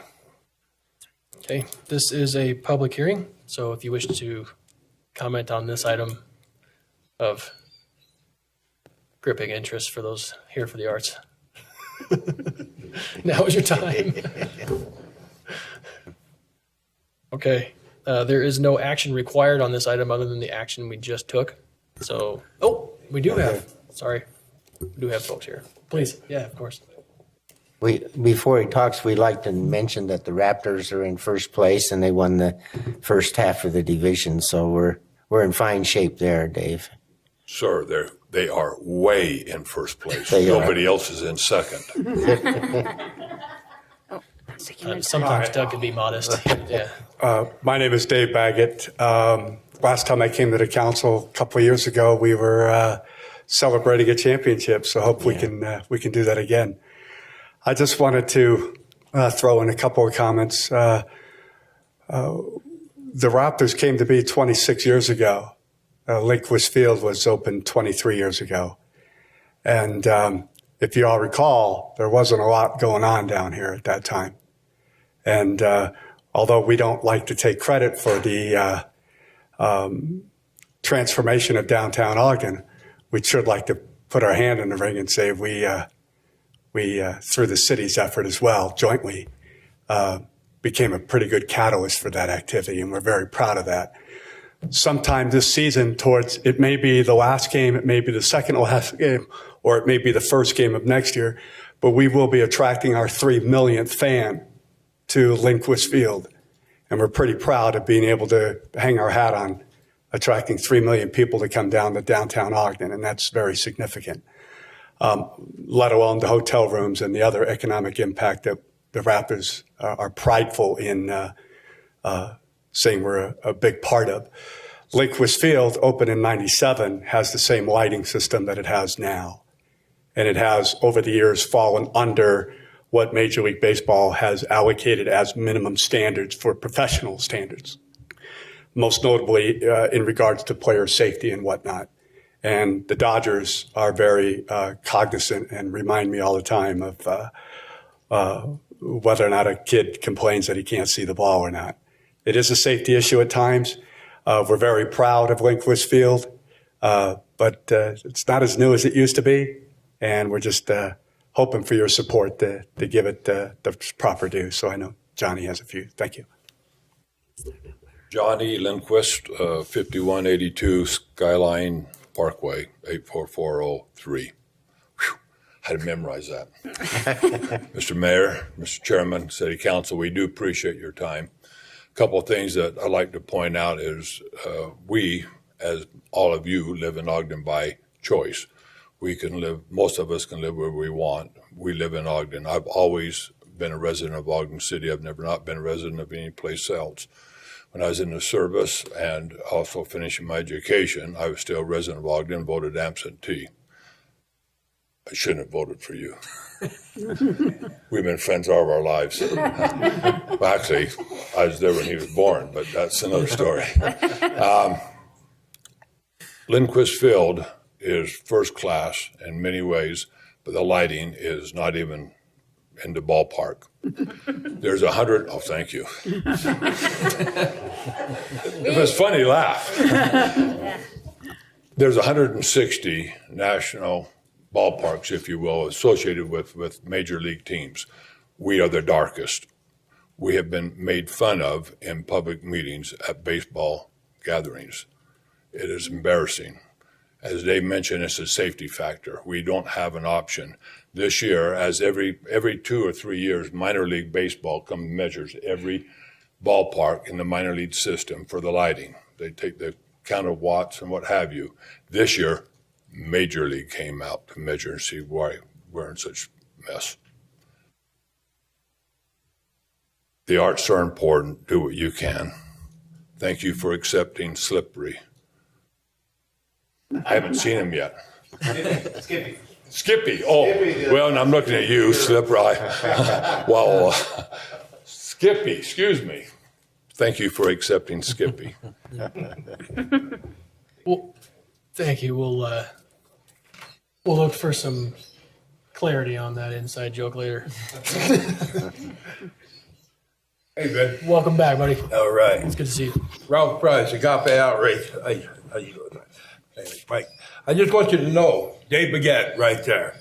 Okay, a lot of you guys know, we walked around with me, we don't have Lorraine right here, that we do work for the community. The community you can't touch. Mike, you know that what we do is we work to have the underprivileged kids, the kids that have challenge. We try to motivate the kids to be able to go ahead and learn and stuff. Dave Baguette was the first one to stand up when I started my program. I asked for somebody to be able to put an incentive there for these kids to be able to come out of the car while their parents use drugs. Dave Baguette did that. I asked for them to be able to have, for me, I could reach out into Ogden even more, not just downtown here, but out in far west, out south of here, out north of here. Dave Baguette did that. He gave me not just tickets, he gave me baseballs, he gave me bats, he gave me hats, he gave me jerseys, so I could sit them out there while the little leagues were going and inspire the kids to want to come back out, put the computers down, come back outside and then join in to society. One of the things that I remember as a child is coming over, watching the Ogden Dodgers. Dave Baguette is carrying on that tradition. I went in and I asked to talk to him because Jamie, the lawyer from my Agape Outreach, happens to golf with the boy. So I may not have got it first look at me because of Agape Outreach. Maybe it was because of Jamie that he looked at me. But I'm going to tell you, I have taken 30, 40 kids, people, drug addicts that used to be going and staying in cars, looking around to go around bum money, but they're going to the baseball game, finding out that they're important too. They are value. There are things that inspire them to have on. The Raptors, Dave Baguette was leading the way. Lincolnsville is a place that is not only part of it's a monument. It's something that stands here that I can tell you. I'm 65, but I remember 5 years old coming out here. I got pictures that was given me by Ellis Brenning that I've met while I was there, of history of the Ogden Dodgers, Ogden Red, Frank Robinson, Gibson, Garvey. All these people played here. Tommy Lasorda, they played here. Dave Baguette. Lincolnsville is the home of the Raptors. Raptors are not, there's nobody trying for fourth place. We that good. So I'm going to tell you, every time I go every week and everything to the games and everything, I know that I have an opportunity to bring more because that man right there, he knows that he is a part of Ogden, but also that stadium houses people that are handicapped, that allows people that are old, allows people that are with canes, allows people with walkers and everything to go there too. Please do anything for improvement because we are there to do, but I want you to know it's a very important part and it's the home of the Raptors. The one thing that I'm using in my program to reach out, touch, bring those kids back into touch of going to school, reach out, tell those guys to put the needles down and come back into society. He needs to be applauded for what he's doing there. Thank you. Thank you, Ralph.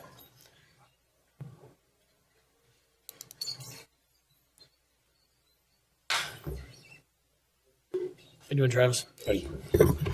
Travis Pate, 2546 Jefferson. I'd like to basically applaud all the aspects that I've seen with regards to Lindquist Field, including the state playoffs for the high schools when we've had those, including and then also including World Cup archery. There's a lot of dynamics that this venue has provided, and I would applaud every effort that can come. We have a new vendor that chose to come to town, EOS Fitness, and we've allocated $500,000 for them. Simply, if they stay in the building 8 years, then they can have $500,000 free of charge to renovate the space without restrictions. And so I think reinvestment into something that's already a mainstay instead of just attempting to welcome new businesses should be applauded and celebrated. And so again, like the World Cup archery, you can still go on World Cup, and that was a qualifier for the Olympics that was right here.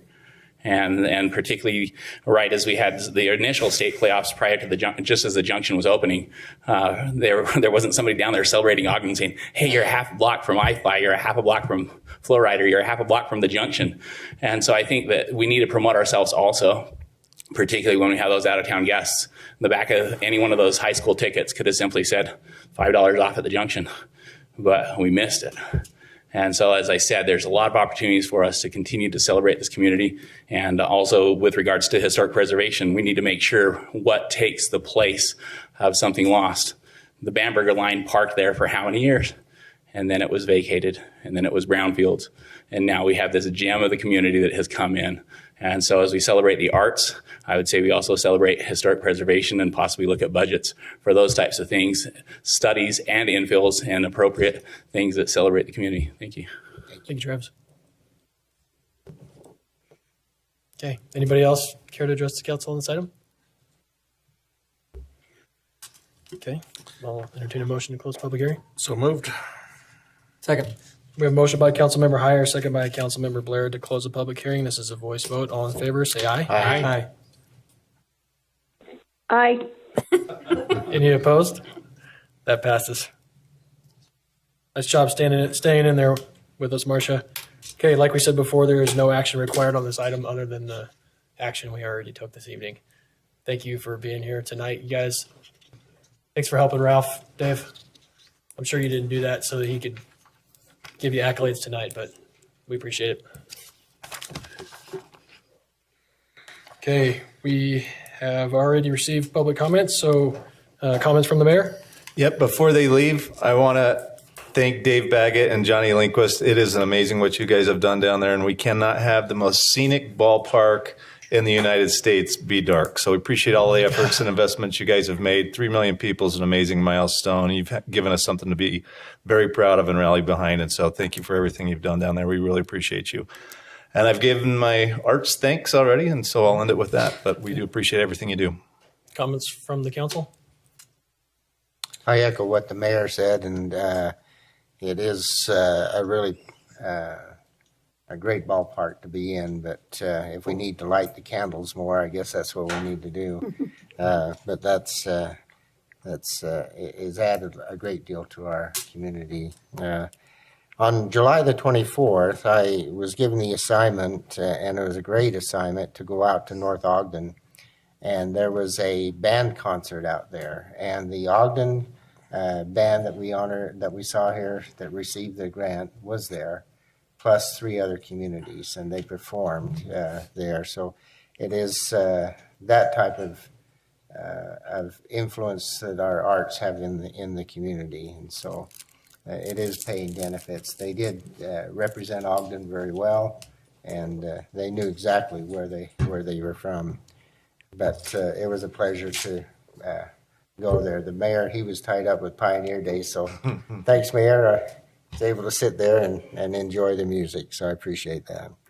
I also like to congratulate the mayor of getting the top vote in the last primary and wish you success in what you're doing. Thank you. Chair, I have a comment or two.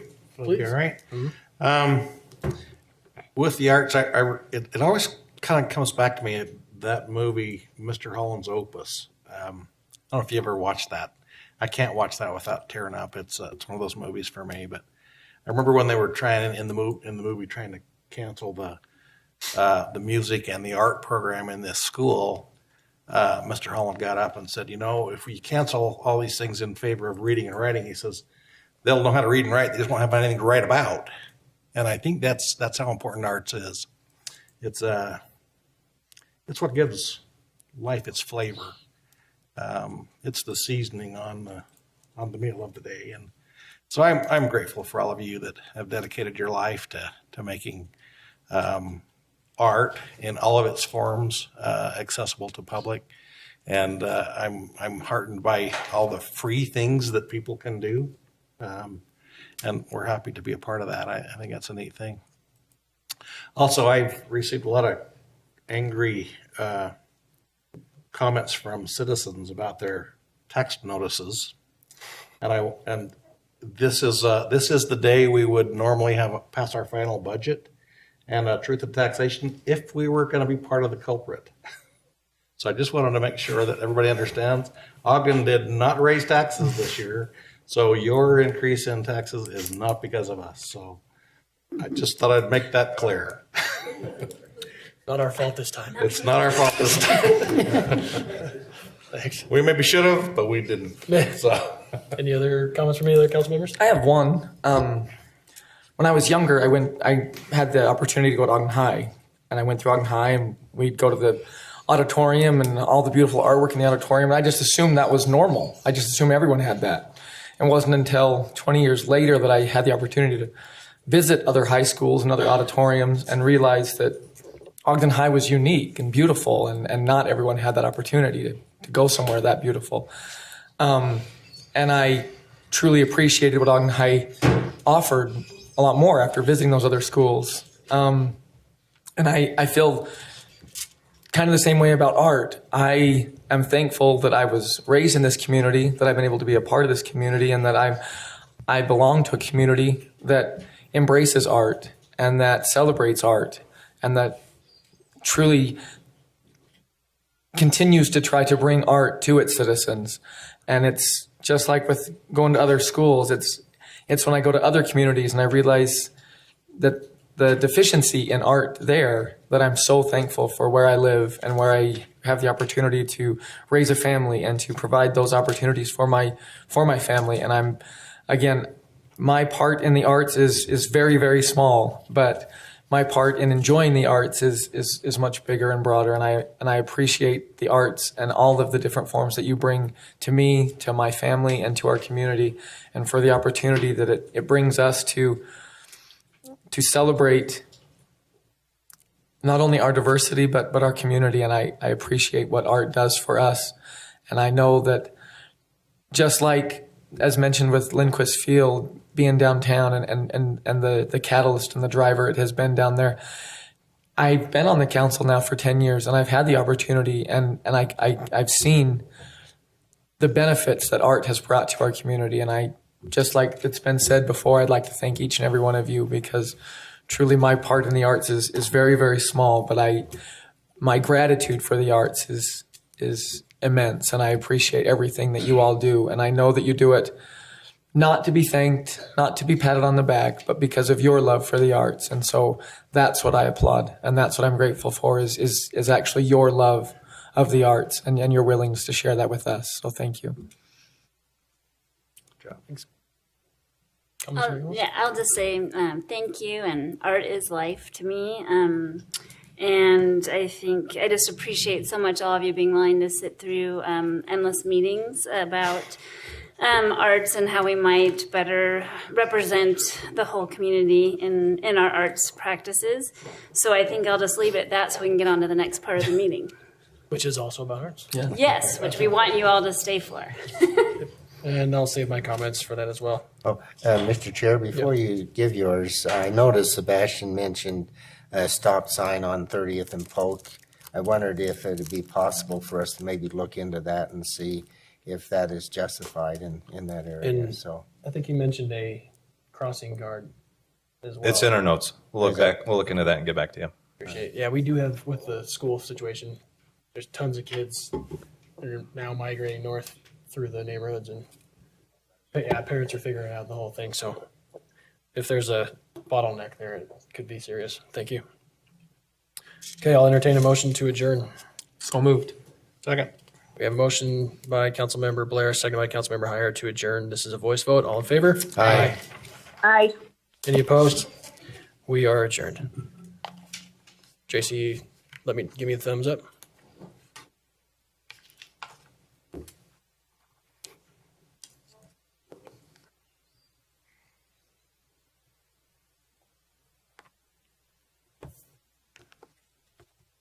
Okay.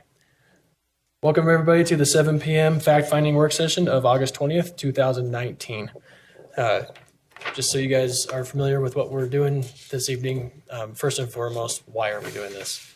The reason we're doing this is we absolutely treasure the contributions of the art community, so much so that sometimes we get a little nervous that we might harm it. And so we want to make sure that we're getting as much feedback from you guys as we possibly can. I saved my comments from the past, but I remember when it was shortly after I graduated from college. I met my wife in college. We were a young married couple, and we were really getting into falling in love with our community.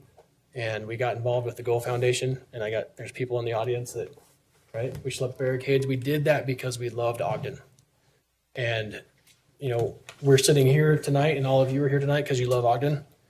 And that, when you said the mayor of Park City asked, what are you guys doing in Ogden? That's what we do here.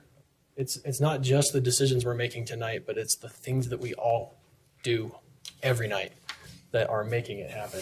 And that's the thing to me that sets Ogden apart. And so we do not want to jeopardize that. We want to make sure that we handle it with all of the care that it deserves.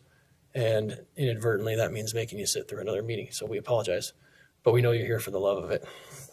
So just give you a quick rundown about how tonight's going to be structured. We're going to have a presentation from Amy Mabey, our own council staff. She's going to cover some backgrounds and timelines and a summary of the proposal that is before us.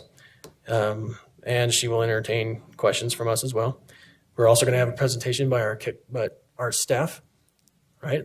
Lori Buckley's still hanging in there with us, thankfully. We'll be receiving comments from the public, and we will consider the item for later action.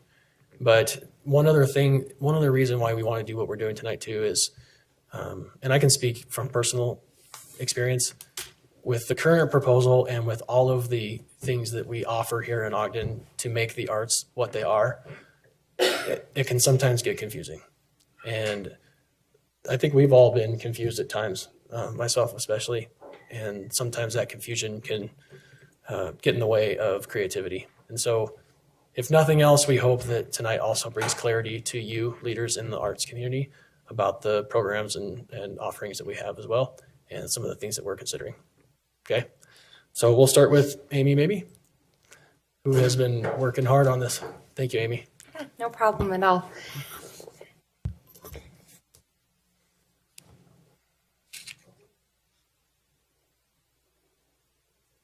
Yep. Perfect, thank you. So, council members, Chair Nadolski did a great job overviewing what we have before us this evening, so I won't go into depth on the schedule for this evening. But just a little bit of background. So the council previously evaluated the proposed changes from the administration to this ordinance and really had received a little bit of public input and wanted to get more input, really wanted to vet this out. And so as a part of that, they asked us as staff to invite local artists and residents to come and to provide input on this item and then really help inform the council's decision. So this is just the timeline. The council received the transmittal on March 16th. They held a couple of work sessions in May, and on June 4th, they decided to separate out the ordinance. There were a couple of components that were related to the budget, including increasing the arts grants to the $100,000 that was related to the approval tonight. And then those were adopted on June 11th, and then we're here tonight for the fact finding. So I just wanted to provide a little bit overview of what is currently in place within the ordinance. So we have public art that is funded, and that goes through a competitive bidding process and is reviewed by the Arts Advisory Committee, and that results in projects. And so the council ultimately approves the projects conceptually, and then those are also reviewed by the Planning Commission. So arts grants are also a component of the current ordinance, and that was discussed this evening. So also reviewed by the Arts Advisory Committee, or there is an arts grant subcommittee, which Lori Buckley referenced this evening, and then they have to fall within the qualifications of state code. It's the 1082, so basically the city's ability to grant funding to groups and find a nexus between some type of contribution to the good of the city. So with that grant process, there's two different types of arts grants, general and project support, and there's $100,000 that is contributed annually at this point per the financial components of the ordinance that were approved, and arts grants are approved, as you saw, by the council. So the proposal before the council this evening, and this kind of helps break down some of the components. So the public art piece would still go through the competitive bidding process and be reviewed by the Arts Advisory Committee. But they're proposing from the administration two different, I guess, clarifying groups. So there'd be major projects, and that would stay kind of as is with the current projects, and then minor projects. And this is a proposal to allow funds up to $30,000 a year with spending approved by the mayor for smaller projects that come up and may not have time for to be through the approval process. Then there's another component under public art that's being proposed, and that's the piece to allow public art on private property, and that would allow in very unique circumstances, if the placement seemed appropriate, to have that placed on private property with an easement for maintenance and public viewing. And then an arts maintenance component to fund arts maintenance at least $2,500 a year. And I know in the council's discussions prior, there was an ask about whether or not, I think it was Councilmember Blair, that could be expanded, and absolutely that's in your purview as a council to do that. But this at least sets a bare minimum as to what would be funded with maintenance through the arts funding. So all of this would be out of the arts funding that's currently in existence. So the arts grants, which would continue to be reviewed by the arts committee or the grant subcommittee and have to meet the Utah Code 1082 process, the annual grant process would remain intact. The one addition to this would be allowing an option to have multiple grant cycles in a year if necessary, but that would be more of a rarity type thing. And so then the other component of this that's being proposed is to have the opportunity for special grants to be provided. This once again would go through the same arts grants process, but would be for a special circumstance, and once again would be approved by the council. So I don't know if there's any questions with that, but hopefully that kind of helps break out what the changes are and where they fall in regards to arts. So that's my presentation. Amy, did we make these available? Yes, we have copies available at the front. If we're out of copies, we can print more. Did everyone? Oh, thank you, Ralph. There are more copies in the back. Thank you very much, Ralph. Okay. So I don't know if there's any questions from the council at this point. Any questions? Anybody? I just want to thank you, Amy, for working this out in this way. I'm a very visual type person, and it helps. Happy to help. So Thank you, Amy. Okay, so Lori.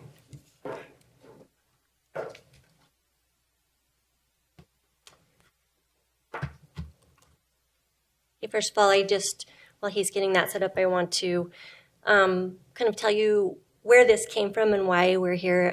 The Arts Advisory Committee and I feel like that the current public art ordinance, although it works really well for large public art projects, is a little bit restrictive and very cumbersome for us to take care of small or really short timeline projects that would be very impactful in the creative district or in preparation for things like Spike 150 and things like that. And so that's kind of where this is coming from.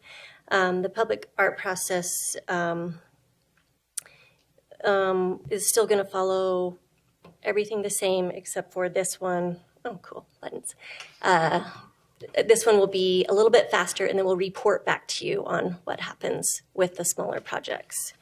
So the items we're going to review are funding sources, which Amy went over, but there's one aspect of the funding sources that she put in her chart that's a little different than how we were imagining it being: the minor public art project, special arts project, and public art on private property. So we have two separate sources of money. There's the public art fund, which is now capped at $500,000 with the new ordinance changes, and it has a minimum threshold of $250,000. An annual contribution of $100,000 if we're under the funding cap goes in each year. This year we did not receive any money because we were over that $500,000 mark. With this proposed ordinance change, the special arts project grant would come out of here, as well as the minor public art projects. So although it is a grant, we would be using public art funds if there are unencumbered funds available. And the art grant fund, of course, is a separate fund, annual contribution of $100,000. It funds 40% general support, 60% project. The new ordinance changes will not affect this fund at all. There's a lot of information on here, so we're going to just breeze over it really quickly, but funding for minor art projects would allow the option to fund small but very impactful projects that could occur throughout the city, like in the Creative District and for Spike 150. This would only occur if there are available funds that are unencumbered. It's not a regular thing. It's not like we're asking to spend $30,000 every year. It's just when things pop up and we can't take care of it. As you know, the Spike 150 utility box project, we had to wipe out our entire department budget to get ready for that, and it would have been nice to use public art funds to complete that project. It's our thought that this will help us maintain the balance in the public art fund when we're not pushing through big projects. And so a couple of project examples are painted crosswalks, the utility box, possibly funding traveling performing groups to help with our cultural diversity in the city. And there will be always a recommendation that the project should have the opportunity for multiple creatives to apply for an art call or a talent call. We want this to be a city-driven project or collaboration. It's not open for public application because the art grant system actually covers that. But ideas and opportunities can be presented to the Arts Advisory Committee for projects that wouldn't normally qualify or be outside of the grant cycle or wouldn't be considered as a regular public art project. And also, the funds can be used for one project or for multiple small projects as long as we don't go over the total annual expense of $30,000. So that is a minor public art project's description. Special arts project is going to hopefully create a funding mechanism for Ogden City to join other community partners in supporting large and very high impactful projects and or performances. Funding for this potential project will be very rigorous and extremely used very sparingly. Like the Monarch Project is a perfect example of this. It's a nationwide artist came to town. Multiple community partners came in cross disciplines to partner on the project. So this would go through the same approval process as a regular large public art or art grant. It would be reviewed by the Arts Advisory Committee, the mayor, and of course, and then brought to City Council for approval. And we would like to set some strict funding guidelines established that require like 3-to-1 funding match, collaboration of 3 or more community partners, and it's especially things like, does the project offer mentoring for local creatives to learn new skills or to broaden their knowledge? And a very important factor would be that the projects will need to be accessible to the public and deemed highly impactful to the community. So the Monarch and Moda mural is a perfect example. It brought national media attention to Ogden. Weber State, Owen Arts, Weber County, and the Ogden Nature Center all partnered on the project. And it's accessible to the public, and Jane Kim worked with a lot of local creatives while they were creating it, and she mentored and taught them how to lay out large-scale murals. Can I ask one clarifying point about that? Yes. I know we've talked about it extensively in work sessions, so I apologize. Just to clarify for folks, though, that this particular example would not actually work in this situation because it would need to be approved as a project idea by us as a council, and then funded and called, not the way it happened in the order it did currently. It would have worked had we had this funding mechanism in place because they came to us early on and asked for our support. But you didn't have that. But we didn't have it, so I wasn't able to even bring it to you for an option because it just wasn't there. So if this is adopted, we would have a funding mechanism to bring something to you to say, this is happening, it's going to happen in a year, and these partners are in place and we're working on getting it going. I guess I just don't want the impression to be as if we're creating this special ordinance for this particular project. No. And I know you're not doing that. I just want to make sure that's clear. Yes. This is for all emergencies that come up. Yes. I'm sure. in a short span It of could time? be for a theater production, or say we are trying to bring a big show into the Eccles Community Art Theater, and there are several partners that are partnering and bringing in like a Broadway show or something. It could be something like that. It doesn't have to be visual art. It could be performing arts, a literary event with a nationwide known author. It could be used for a lot of different things. Just gives us the option to work with community partners. I don't think it's for an emergency, though. That's the other. Well, not really an emergency. Yeah. It's kind of long. Anyway, term sorry, there's so planning. many buckets here. Yeah. The emergency Maybe one that is was more not the minor right- art project. Right terminology, but I was thinking that a short span, the short notice that we would have. Yeah, that's more the minor art project, is the short-term span, things that we can't catch. Does that make sense? I know there's a lot of sections that we're talking about. Hold this up and be like, no, we're talking about this one. The emergency one is this one. Sorry. Yes. Let's call it an urgent. Urgent items that need to be completed. Okay. Okay. Let's see. Then the next one is option to place public art on private property. Adoption of this amendment would provide the city the ability to place public art in the best places for it to be. That's accessible for the public and where it makes the most sense in our community's development. Ideally, this would be restricted to physical public art that's tangible or relocatable. The city would use an easement and or contract with the potential property owners to protect the art and to allow us to provide maintenance to the artwork. The reason why this is coming forward is a lot because the city owns little property within the Nine Wells Creative District, for example, and as we're trying to build that up and activate it, there isn't a lot of places for us to do projects and to place art.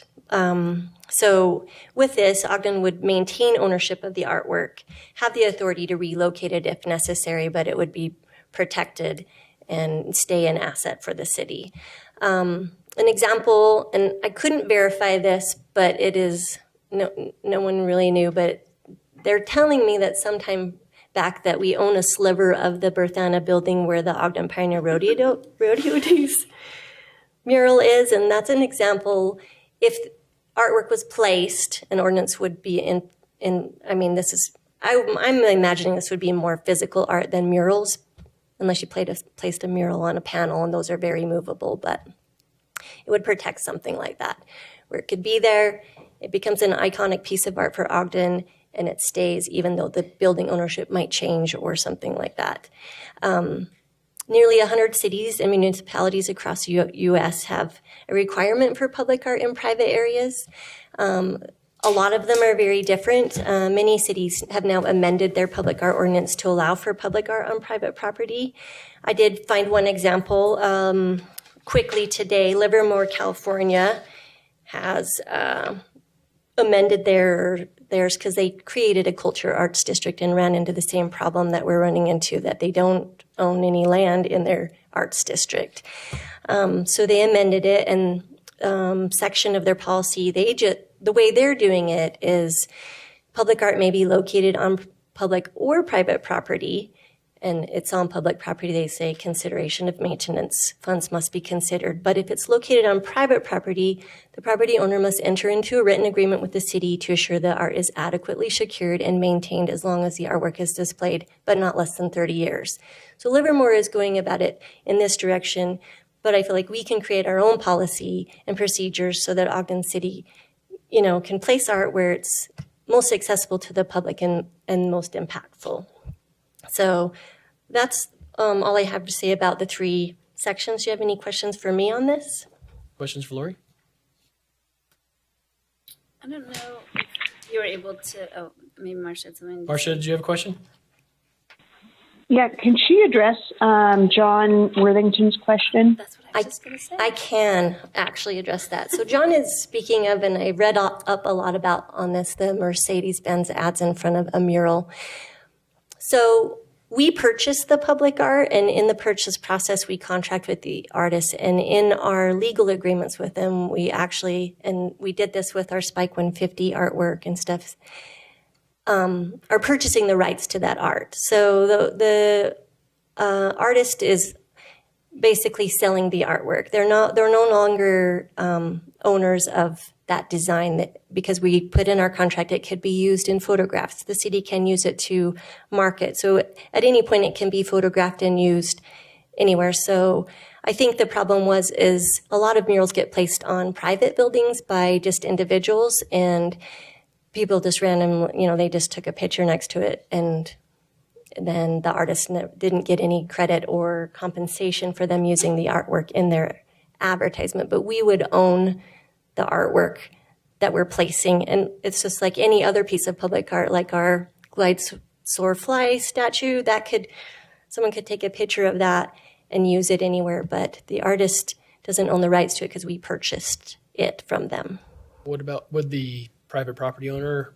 Do we have an agreement with the private property owner? That's exactly what we need to create with legal, to where we own the art. It is on their property, but So it would be an agreement with the artist, but we would also have an agreement with the yes, that'd be a private owner. separate agreement if we chose to put it on private property. And then let's say the city got a contract to do something in front of that public art, the city could gain funds or recognition for that, but the artist, they'd be named, but they wouldn't get any money out of that.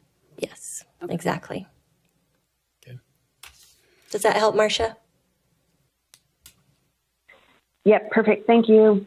I think he was more addressing like in commercials and everything. So I think then if that was the case, the city would then go after that, right? Get the rights for that. Yes, because we would own the artwork, we would own the rights to that because we purchased it from the artist. Got it. Mr. Chair, I wonder if our legal counsel has any additional information with that. So, not necessarily, except that, that is a legitimate concern about, copyright, who owns the copyright, how people are compensated for that. But in the particular context of what we're discussing about the ability to put publicly owned art on private property, it doesn't complicate that any differently than if it's on public property from my perspective, because those same issues apply to who has rights to use it or to advertise with it. And the fact that it's on private property in this case doesn't change any of that analysis. And so I don't see that complicating it any more or less than it already is. Are you inferring that it's complicated? Yeah. It gets there. We live for complicated. Yeah. So any other questions for Lori? No questions, but just a comment. Mm-hmm. And once a year, we get a report on where this money's spent, and yes, if any changes to it, we would just add those to the report, the yearly report. Exactly. Right? Okay, I've got a question. Yes. So, and this is a big reason why I'm looking forward to hearing from the arts community is, and it's good to clarify, the difference between the minor projects versus the special grants, right? Yes. There's a big Very difference. different things, right? Yes. So for the minor projects, spending approved by the mayor. So you're proposing that. Yeah, it has to go through the Arts Advisory Committee, then we would recommend it to the mayor. So it comes through Arts Advisory Committee first. They choose to move forward with it and then send it to the mayor for recommendation. To the mayor. Yes. Okay. The presentation, I think, said it can or may. Oh, yes, that's a requirement. It's a requirement Yes. in the ordinance. Yes. Then, so where things got murky for me and for others is kind of a unilateral take our current mayor out of the way because it doesn't have anything to do with the people that are in place. Yes. And take you out because it doesn't have anything to do with you either. It just has to do with the future. Giving the mayor unilateral ability to sign off on a project. And then having a special circumstance where we don't have really rigid or defined criteria. So to me, I'm struggling. I want to allow for creativity by just getting out of the way. Okay. Right. But I don't want to be so far out of the way that there's not a fair access to the opportunities. Does that make sense? It does make sense.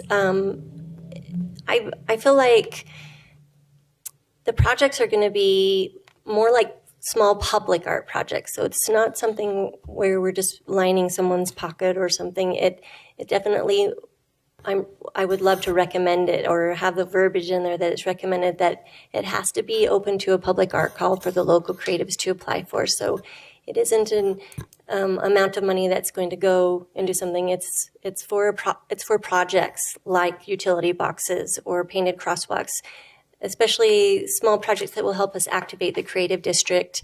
Things that come up that, as we're preparing for large events or thing, and we're like, well, we need to do something with this area. We need a mural here. We need, it's more stuff like that, I think. And it's city-driven projects. Does that help? The minor projects you're talking Minor about? projects, yes. I just want to clarify. And I think the other part I just want to quickly clarify around that is I think people are wondering how you gain access to it, right? So I think you're explaining that in the minor projects.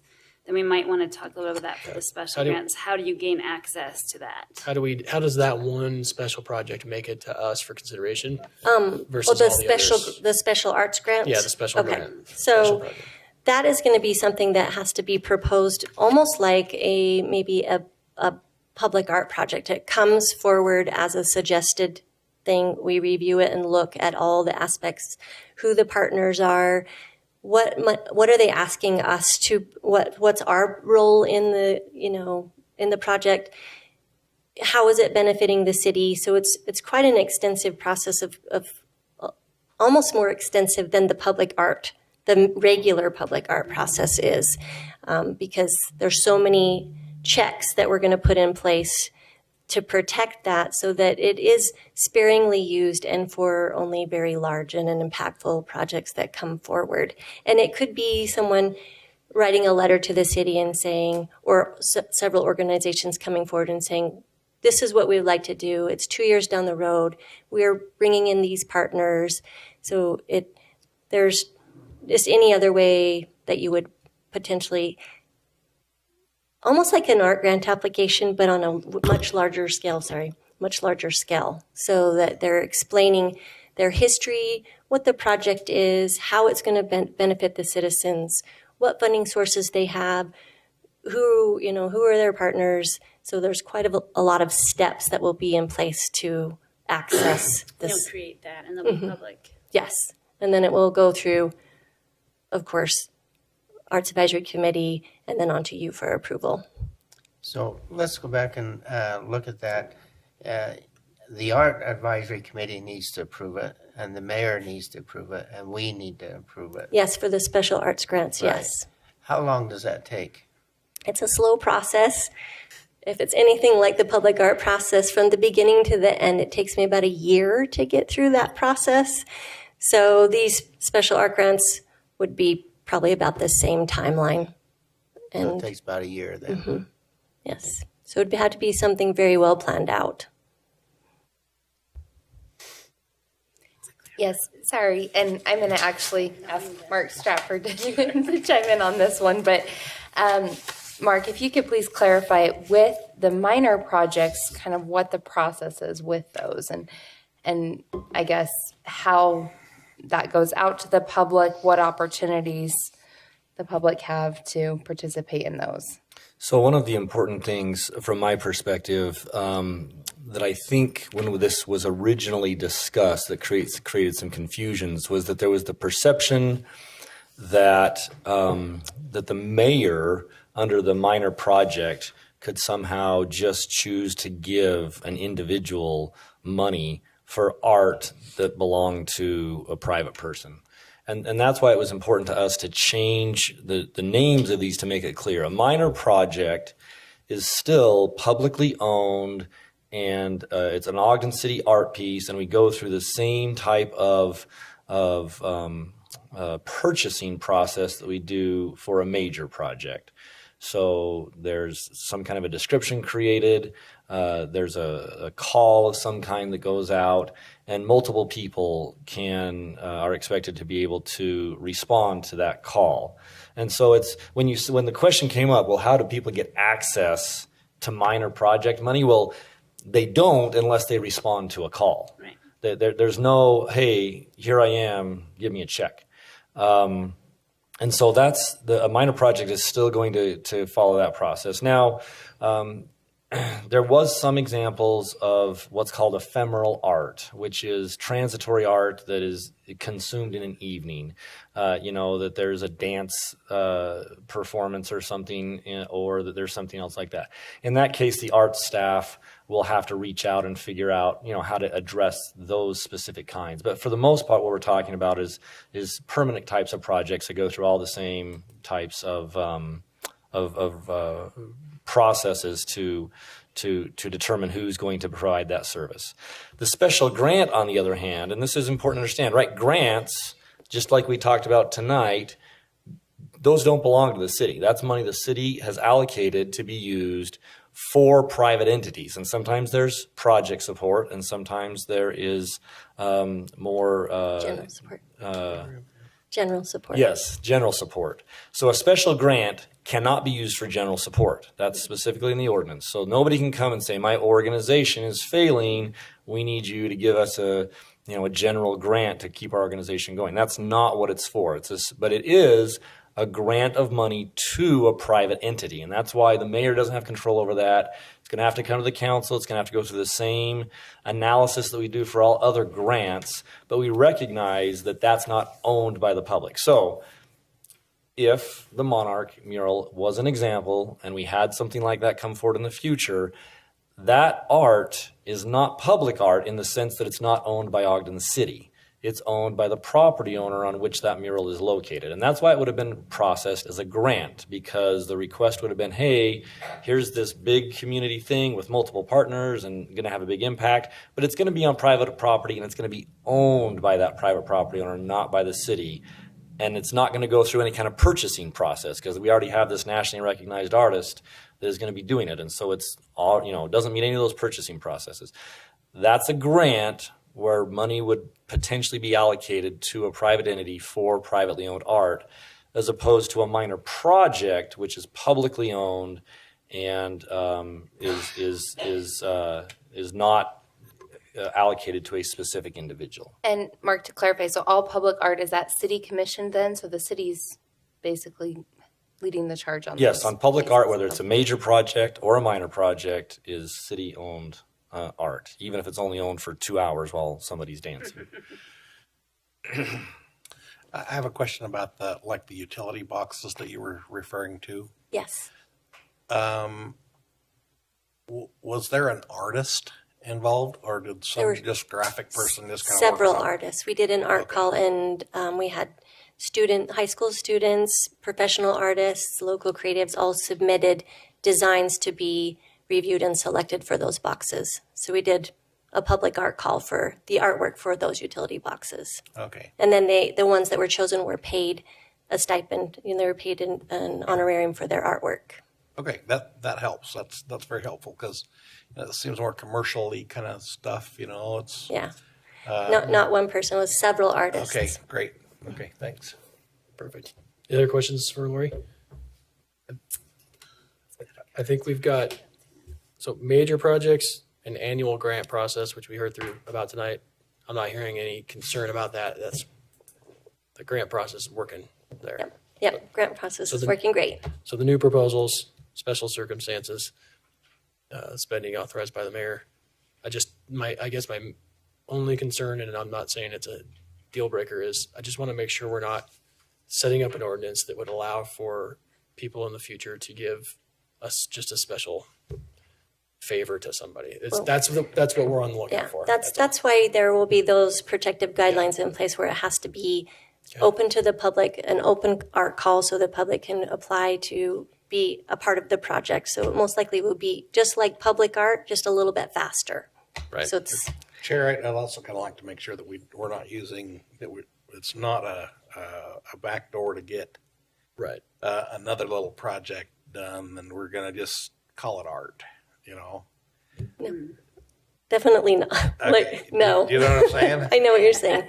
Okay, so we're not stamping concrete or something and calling it art. No, definitely not. Great. Good. Just impactful, small art projects. All right. Yeah. I ask those questions and bring up those concerns because, like I mentioned in my opening comments, what makes Ogden, the passion, the energy, the commitment that goes into all of these things. I don't want to create an ordinance that would violate that energy and enthusiasm and get in the way of that spirit that we have that is doing what Park City wishes they could have to, right? So, okay. Okay. Thank you, Lori. Thank you. Yeah. Okay. So this is a opportunity for the public to comment on the proposal before us. If anybody has questions that come to us in your 3 minutes, we'll answer your questions and then we'll take the next person. If you don't have questions, you just have comments, then we'll move on to the next person. Does that work? Okay. All right. If anybody cares to address the council on this item, now's the time.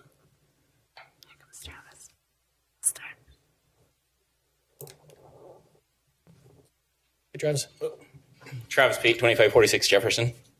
As I was looking at, as I reviewed the proposal as well as the ordinance, it talked about private gifts. So like if I were to give you a gift of a piece of artwork, that there's also the possibility that there's conditions that my gift are attached. And I kind of think the same thing with the public art on private property. Obviously the city retains ownership, but I think possibility of the grant could also be if it's not permanently affixed, such as the Monarch wall, that's just painted, that's fixed, that's not moving.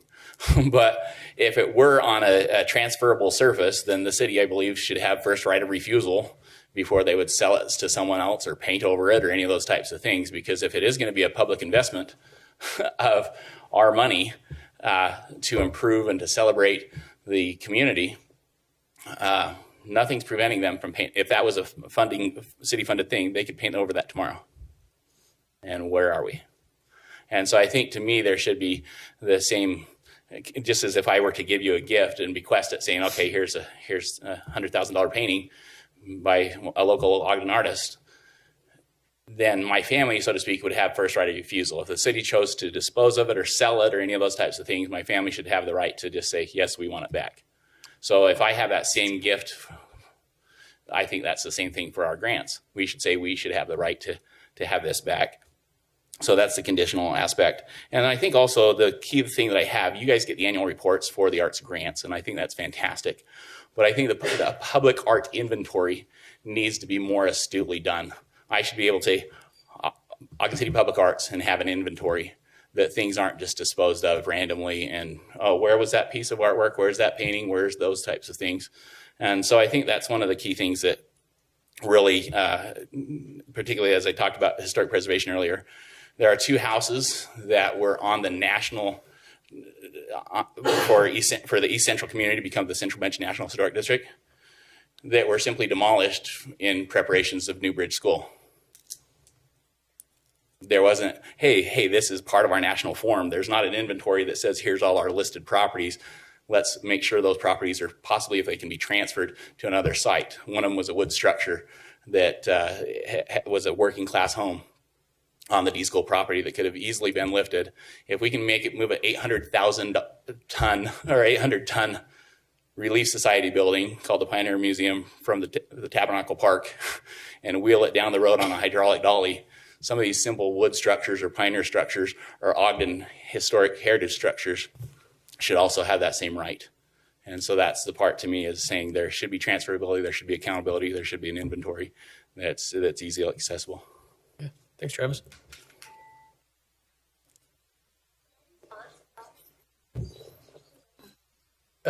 We will at the end. Any of your questions? Come on. No. Come to the mic if you would. What is that voice that we keep hearing? Oh, that's one of our council members is joining us electronically. There's another council member. Oh, okay. I'm going to come up here tonight and get the voice keep coming out. Ralph. Yeah, what voice? I don't know what you guys are doing, so I just want to know that voice. We're not hearing come out of nowhere. Ralph Price, Agape Outreach. I want to have a conversation. That you can't have the progress unless you have the conversation.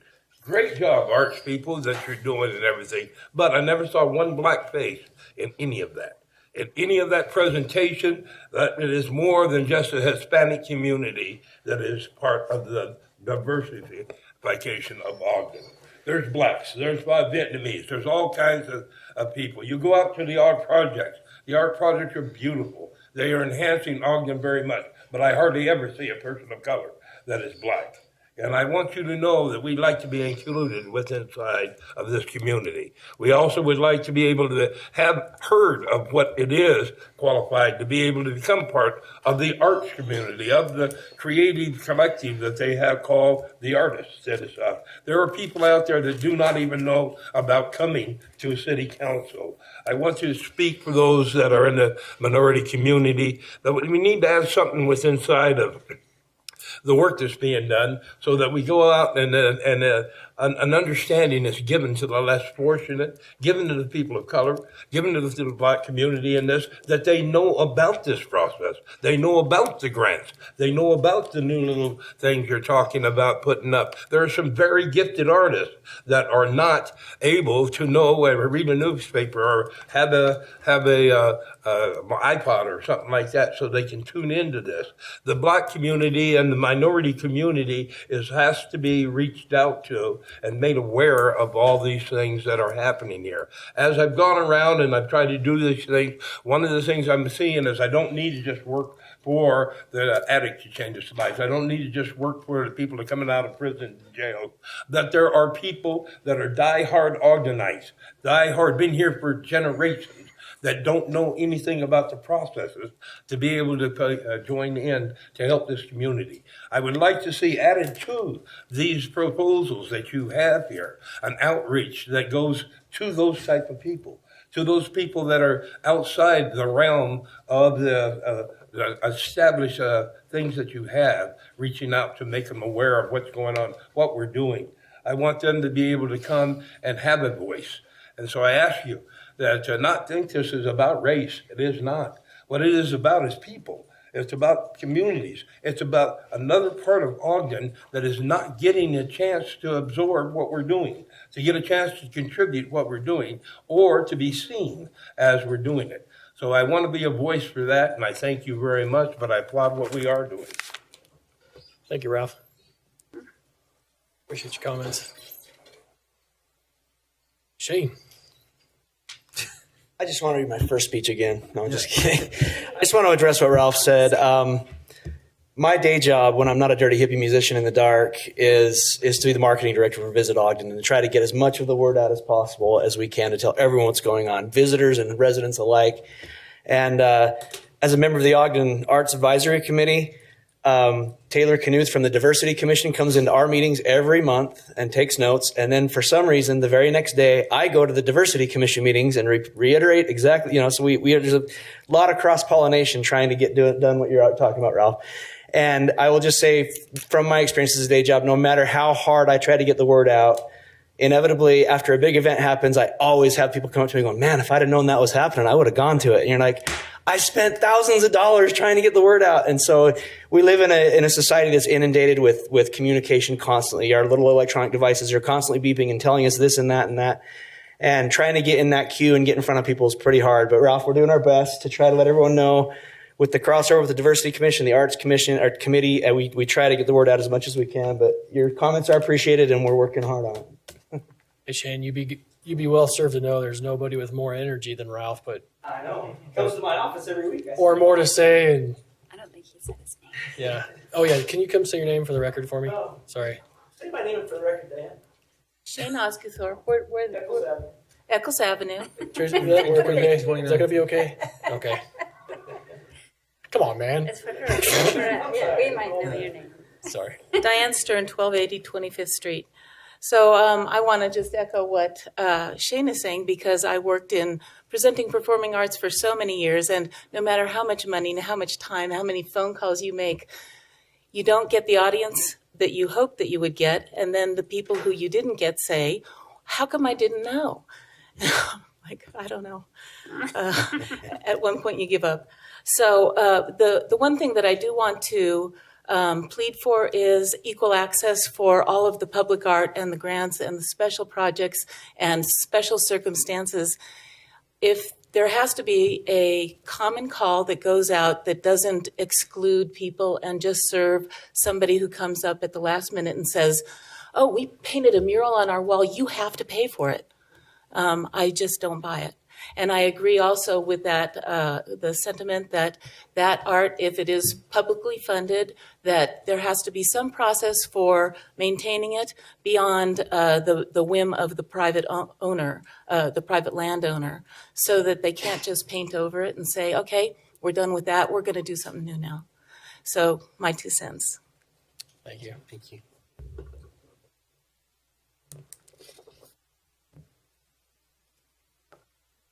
Heath Sato, Diane's neighbor. And artist. And artist, yeah. Maybe some of my questions are dealt with in the details and I've just missed them. First off, I want to thank everyone for being committed to the arts here. It's awesome to see, and I hope it keeps growing. I have questions about the minor projects. It seems like, from my understanding, the only thing missing is city council approval. I don't see how that really speeds things up, or I don't see the point in that added layer of complexity. Something to think about. And I wonder if there's an example of a project that was that couldn't happen because of the process as it exists. Is there a shown need for that added level? The other questions, I took notes as they were talking up here. I like the idea of placing art on public property. I have a piece I have on long-term loan at the Argo House right now. I'm very much into getting more art on private property. And my question is, has it been considered what happens when the property changes hands? Is it required that the piece remain in perpetuity, or I think you said 30 years? That was just as an example, okay. And just something to consider is I have, let me back up a little. My background is I've done public art from Alaska to Dubai. I've worked in many cities across the U.S., and I've run across some places where developers are hesitant to do projects with public art on their property because they worry it might interfere with expanding or selling the place later. So something to just consider about how that's implemented.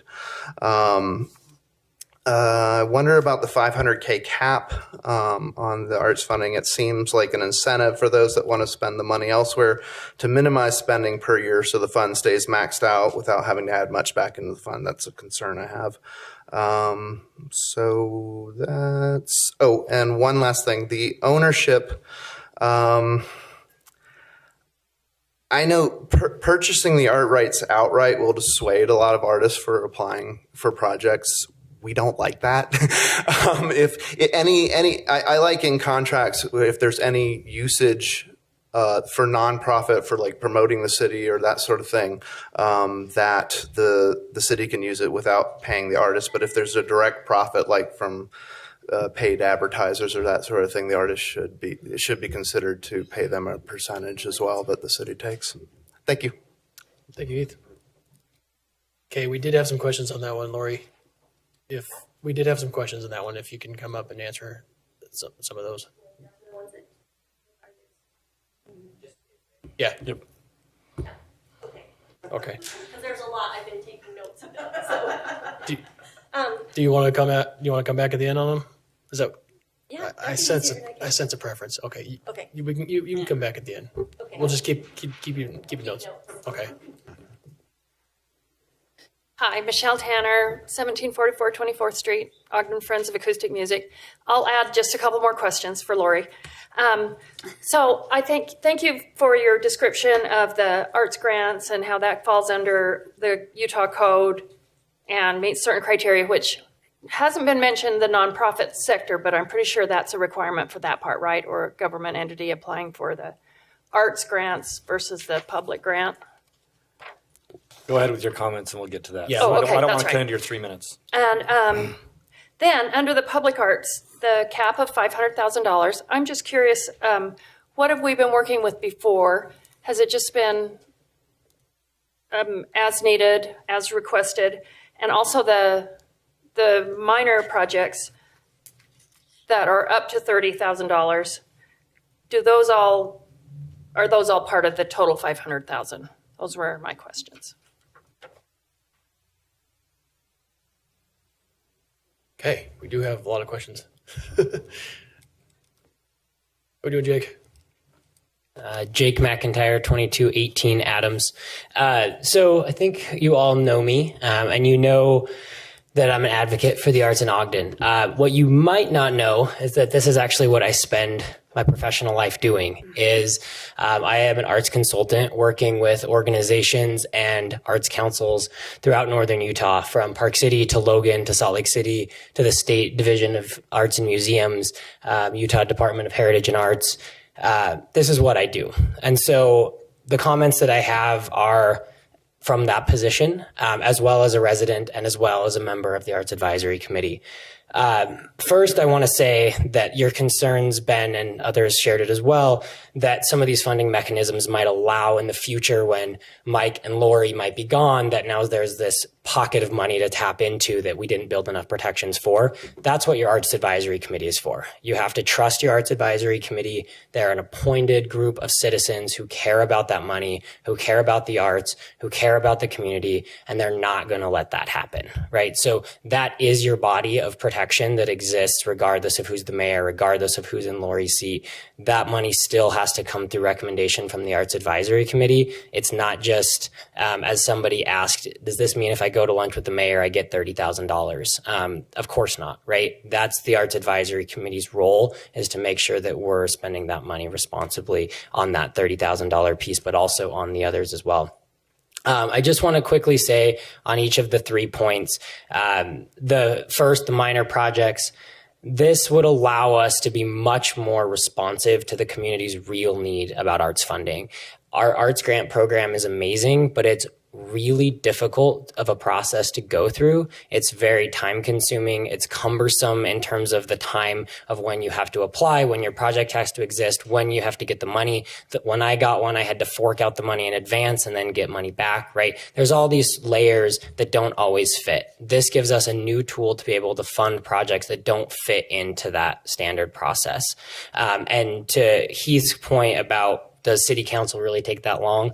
I think you all know it probably does, right? It could easily add 6 months to a project. The other thing I want to say, because I'm pretty close on time, but to this special grants project, our arts scene and community in Ogden has undeniably grown exponentially in the last 5 years, 10 years.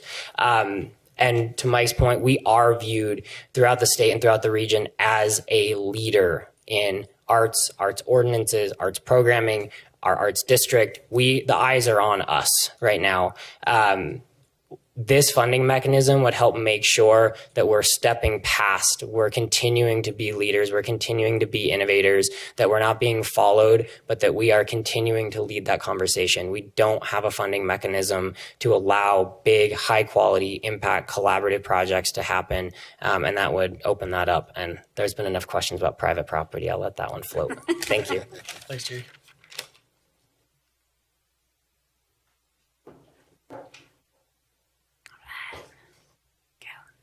Angel Castillo. I echo what Jake had to say. I'm really excited that we do put a focus on the arts, and I know that we are better than most as far as cities are concerned in Utah, but I also think that we can do better. And I think that we need to act as a leader and take big, bold steps to enhance our community. With that in mind, there are two things that are going to hinder us if we don't pay close attention to them. And that does have to do with art copyright. If you ever expect to have anybody of any sort of art world cadre, big level artist doing a project here, they are going to expect to retain rights to that process. And it is something that artists work very long and very hard to do, to own their work. And as Heath had referenced, there are cities that leave the copyright for the city use. You want to put it on t-shirts, mugs, cups, anything that promotes the city? Yes. Anything that is a film, that is a commercial, the city should not profit off of the backs of the artist's labor. The artist should receive that. I don't know how, even for the ephemeral works, if there is if there's this amazing, beautiful art production that's happening in the amphitheater and it's only a one performance thing only, and somebody decides to film it and it's going to become part of a print ad or a commercial ad, it should not be the city that profits from that. It should be the artist. That is the artist's work, but there should be compensation for allowing the city to use that for promoting the city, not for making revenue.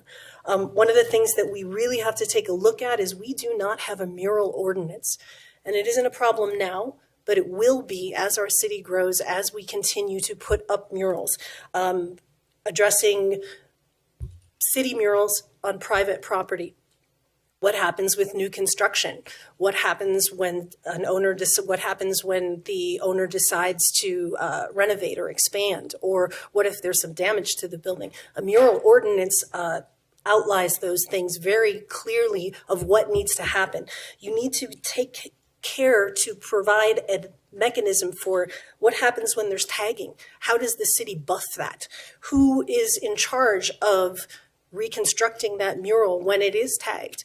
And should there be a buffer coating on all city murals? Many major cities already have a mural ordinance in place, meaning that you may not put up a mural unless it is approved by the city, so that these things can be taken care of, the maintenance issues, the tagging. We don't have a tagging problem now, but tagging begets more tagging. As soon as a tag is put somewhere, if it's not immediately buffed, more come up behind it. And then when you're dealing with a piece of art, you need to have that artist's approval. Is the artist going to be responsible for fixing that so it's just as he or she wanted?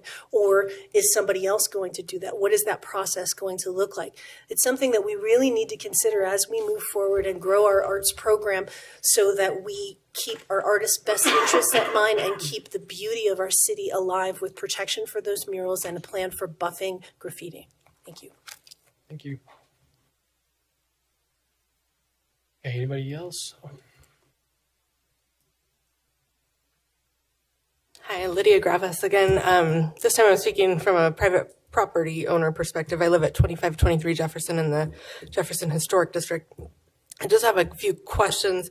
There hasn't been any mention of the Historic Landmarks Commission being involved in any approval process for public art being placed on private property, which is within a historic district that's within like the creative district. From what I understand, from 20th to 30th in Washington to, I don't know which street, it seems like it's there's also a East Central Bench Historic District that's nationally recognized but not locally regulated.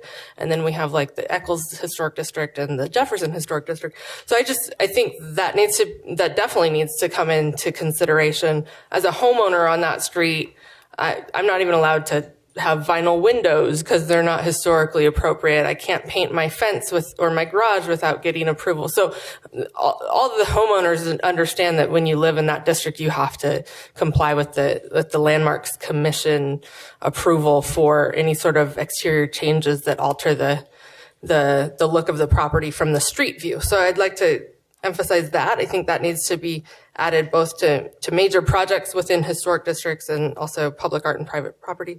I also have a question about the private property or the public art on private property. I think if that were something to take place, I am concerned about resale ability. I'm also concerned about like how long it could maybe be in place. I think something like 30 years is really a long time. Property oftentimes changes hands more often than that. Would there be any sort of clause where if the property changes ownership, would the new owners have the ability to say, yes, I want to keep this on my property, or no, please relocate it to a different place within the public realm? I also have an example of, as far as copyright and things like that. For instance, we had a film made on our block last year, like a Hallmark Christmas movie was filmed on our block last year. So some of the homeowners were compensated by the film company to film the exterior of their homes. How would that work if private public art was on private property and the homeowner was getting compensated for commercial use, showing the exterior of the property. So that's a question that arises. And then my other comment, just from the Weber State perspective, like I said, I run the Shaw Gallery. The major projects proposal I could see that being really beneficial to a larger institution or gallery like Weber State or the Shaw Gallery. A lot of times bringing in artists for special exhibitions, ephemeral works, or residencies, projects that benefit the public but are quite expensive, oftentimes without private donor support. It's very hard to get enough funds together, so cost sharing is important. And this adds another opportunity besides just like a capital expense grant through RAMP as another option. So I appreciate that. Thank you. You should get 3 minutes for every hat you wear in the community. Hello, everyone. My name is Amir Jackson, 1029 29th Street. First and foremost, I would like to start out by saying I support the amendment. I think that creativity and the bureaucratic process don't always go hand in hand. And so access, quicker, easier access is something that I am in full support of. There are some thoughts and concerns that I have, even though the foundation and the bones of the proposal are great. I have the ability to, and honor and privilege to be a part of a group called WestAF. It's the Western Arts Federation. They're basically like the NEA for the Western United States. Because I have the ability because I belong to this group, I have the access to individuals who live all throughout the Western United States, leaders in the arts community, Portland, Seattle, San Francisco, Albuquerque, so on and so forth. And Ogden is in a very unique position because we can be proactive rather than reactive. And so some of the thoughts that I have are concerns that other people are dealing with in other cities, other major cities. One of the things that I want to be sure to state is that Ogden is full of creatives and talented individuals, visionaries, who have made Ogden a place that people want to live. And I think that it's always easier to jump on a moving train than it is to help get it moving. And I just want to make sure that the vocabulary that is used, how things are defined in the proposal, it is making sure that the organizations, the individuals who have helped Ogden get to this place currently have the easiest access to the funding. Whether that's training, whether that's phone calls, emails, whether that is pamphlets, however that is done, the individuals who were pushing the train need to have the easiest access to those funds. One of the things that I think is difficult is the matching funds for the large special grants. I believe it's the special ones. The reason why is myself, I run a small nonprofit organization. I could get with 3 other nonprofit organizations and not have matching funds. Not for lack of talent, not for lack of ability, not for lack of history and experience, but purely lack of funding in those organizations. So what I would like to see proposed is that even if it goes to a larger group of developers, let's say developers or property owners, that somehow they are connecting with the individuals who are going to utilize that money, utilize those things that they learned from that process in Ogden and keep it here in Ogden. So thank you very much. Thank you, Amir.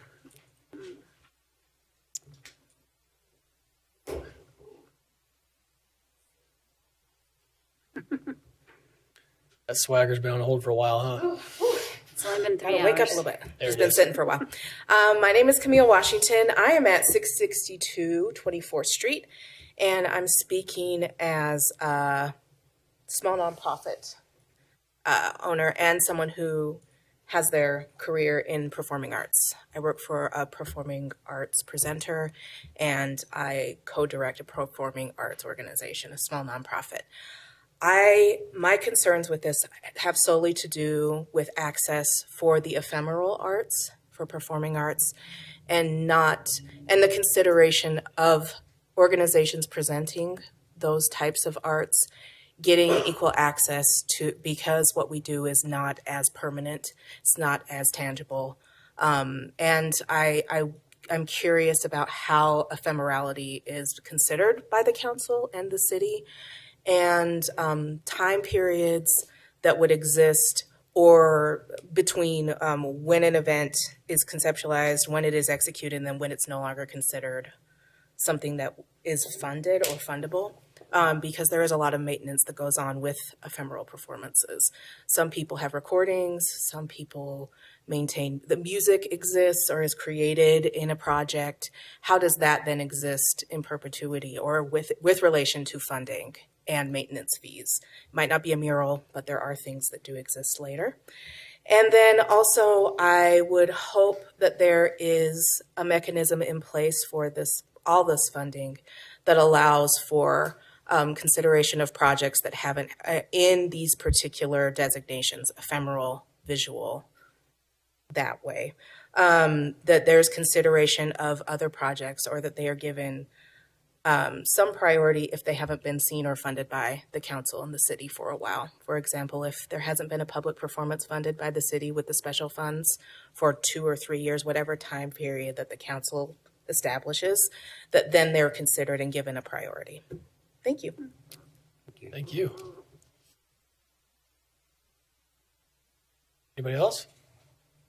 Boy, we got what we asked for. We're getting a lot of questions and a lot of feedback. This is really good. This is exactly what we hoped for. Thank you. We've got a tired hand here from scribbling all the. All right. Hopefully I can address a lot of these questions.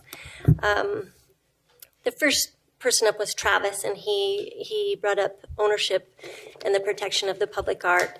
And I did, in my presentation, say there would be easements recorded against the property and or contracts with the property.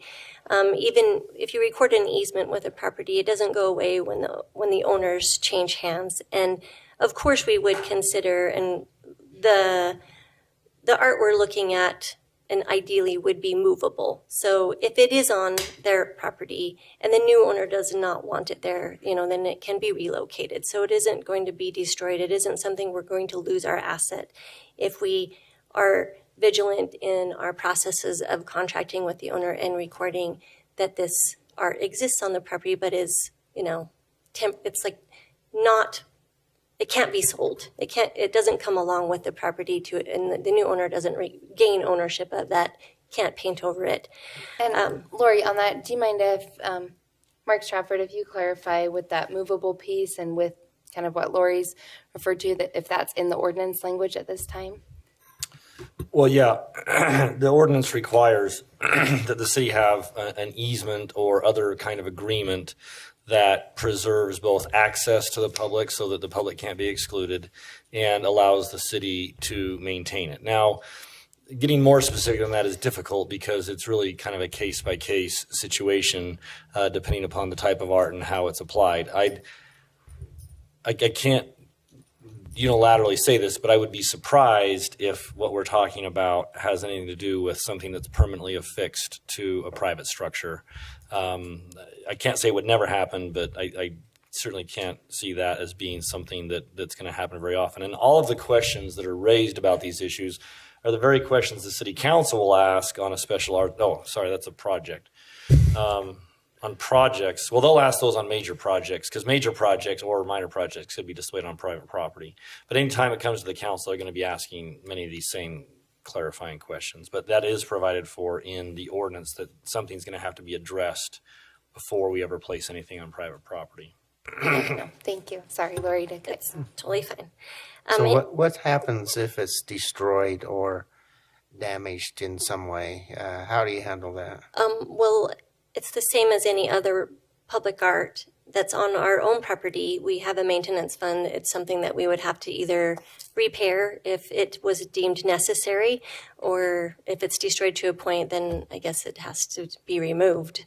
And, these things do happen, even to public art that we own on public property. So I can't say, but we do have a maintenance fund so that we can maintain and repair said art, because it would be a public piece of art. So it would be putting money with that project into the maintenance fund to maintain it. You're talking vandalized. Are you getting at Yeah, like a or private property owner? say if there was a fire or an earthquake or something Most likely like that. this isn't going to be in a building or on a building. I mean, realistically, we're looking more for maybe sculptural type pieces that can be moved and relocated to other locations. If maybe mural on a panel that's so kind of like they put on is it the Salty Creative building that has the Joe McQueen mural there on panels. So those murals can be removed. And I guess if it got burned in a fire, I don't really know what the process is with that, but No, it's not. Again, it's not any different on private property than it is on public property. If somebody destroys it, they're subject to criminal charges. If they do it intentionally, if it's accidental, you just deal with that. It's not really any different. The fact that it's on private property versus public property, it's still publicly owned, and we would follow all the same procedures. So Lori, let's do this, because fatigue and tiredness gets in the way of creativity and excitement. Yes. Let's make sure that the questions that they asked get answered, and then council members, we have the access to staff to help get questions answered in the future. Let's make sure we get you guys answers, and that we get the benefit of what you guys have asked us and told us. And then because we will be revisiting and coming back for the final decisions. Is that okay with everybody? Yeah. That way we're not here all night long and we don't ruin everybody's excitement for art. Okay. I also do want to jump in on one other issue before Lori goes forward, and that is this whole issue about something that's not really part of the ordinance, but it's come up several times, and that has to do with copyright issues. So that's a whole different issue. There was a pretty general statement that Lori made earlier about the city owns it and we get to control all of it. The truth is that we do contracts. We know how to address those situations. We don't always own 100% of the art. I mean, we address those issues. They're not really part of this ordinance, but we do appreciate you bringing those issues up. But we don't want to go into detail on those items right now, honestly. Okay. Also, Travis also brought up a concern about public art inventory list, and we do maintain a public art inventory list, and it is published on the website that you can go to, ogdencityarts.com/arts, I think is the address, and there's public art, and there's pictures, who the artist is, when it was, and if any have been retired. So it is there, and I do maintain that, so that does exist. There were several comments about equal access, and yes, always that is a huge consideration of ours to make sure that any of the public funds or access to these programs is equal to everyone. That would never even be something we would consider, not excluding anyone from any source of these funds. Of course, ownership of the public art is another one with easements and contracts, so that takes care of that. Like, that is something that it's going to be a case-by-case situation. There's no blanket fix for it all. It depends on the art, it depends on the owner, it depends on where it's going, so that will be done on a case-by-case basis. Sato asked for an example for the need for the minor arts, and I did mention this. The utility box project is a perfect example of a need for those smaller amount of funds to be accessible. We needed to complete that project, and I believe our timeline was 3 or 4 months. It was very fast, and the process to get through City Council, as you know, is much longer than that. And the $500,000 cap is in place, but that doesn't mean that that's the only money. That's a cap of unencumbered funds, so we can actually, if we're under that cap, we get money. We can save up small chunks of money for larger projects as they come along. So that's in place to protect the fund from getting too high and the public getting upset that there's holes in their street, but we have $5 million in the public art fund, which I don't think has ever existed, but we can encumber funds to save up for projects, so we'll fiscally responsible in that way, but also maintaining an adequate balance in there to process public art in the community. Of course, the art copyright, as Mark mentioned is something that we can work on in contracts with the artists. And I think Lydia had a question. Mural ordinance, Angel brought up as well. We do have an approval process in its infancy stages where people submit proposals to the Arts Advisory Committee for new murals. So the new mural on Washington that Lindsay has painted on the, I can't remember the building. Yeah, next to Daily Rise. That came through the Arts Advisory Committee. They had a design, what it's going to look like, and it was approved by the committee. So we do have it in process. We just don't have ordinance in place to protect these murals. And a lot of murals, it's hard for us to say the city doesn't own them because they're on public property. So that's kind of something that needs to be looked at further, but that's not for tonight. Lydia's. Yeah, I was just going to remind you what her question was. Yeah. Lydia's historic landmark approval process for public art and private property. Like I said before, most likely this is not going to go on someone's house. It's ideally not going to be on a building. So we're looking at more street art, art-inspired public furniture, utility boxes, these things that the public can interact with, because you don't want to place art somewhere where someone's not comfortable to approach and interact with it. So I don't know about the historic landmarks approval process, but I will check into that. Well, I can just answer that quickly. I mean, the truth is, if there's another layer that has to be addressed, then it has to be addressed. So if there's a building that is on Ogden City Historic, on the list of historic resources, the registry, we would have that project would have to go to the Landmarks Commission to be reviewed and determine if it's historically appropriate or not, if it affects the structure. So it's not likely to happen, but if there's another layer, you got to follow that layer as well. And Amir's concern for easy access to funding for small organizations. This is exactly what we're trying to do. We're trying to foster these small organizations and build them up to be larger organizations to make sure that Ogden City stays an arts town, that's creative. It's a great place to live, and there's so much for the community that's offered to the community. And that special arts grant project is a perfect example of groups coming together to pull off something that they normally could never do on their own. So it's in place for us to help with projects like that. And with Camille's question about ephemeral art, that is something that we're striving to do more of too, because in the public arts ordinance, it does mention ephemeral art, and it is something that hasn't really been focused on. And that's why we need the ability to do things such as performances and theater pieces with public funds. So, or support or collaborate with these organizations to offer this to our community. So I hope You did a pretty darn good job. You did a darn good job. I think there were one other question that maybe I'm better qualified to answer, and that had to do with a question about the 1082 analysis required under Utah law for using public funds for other things. The truth is that no, you don't have to give those resources to nonprofits.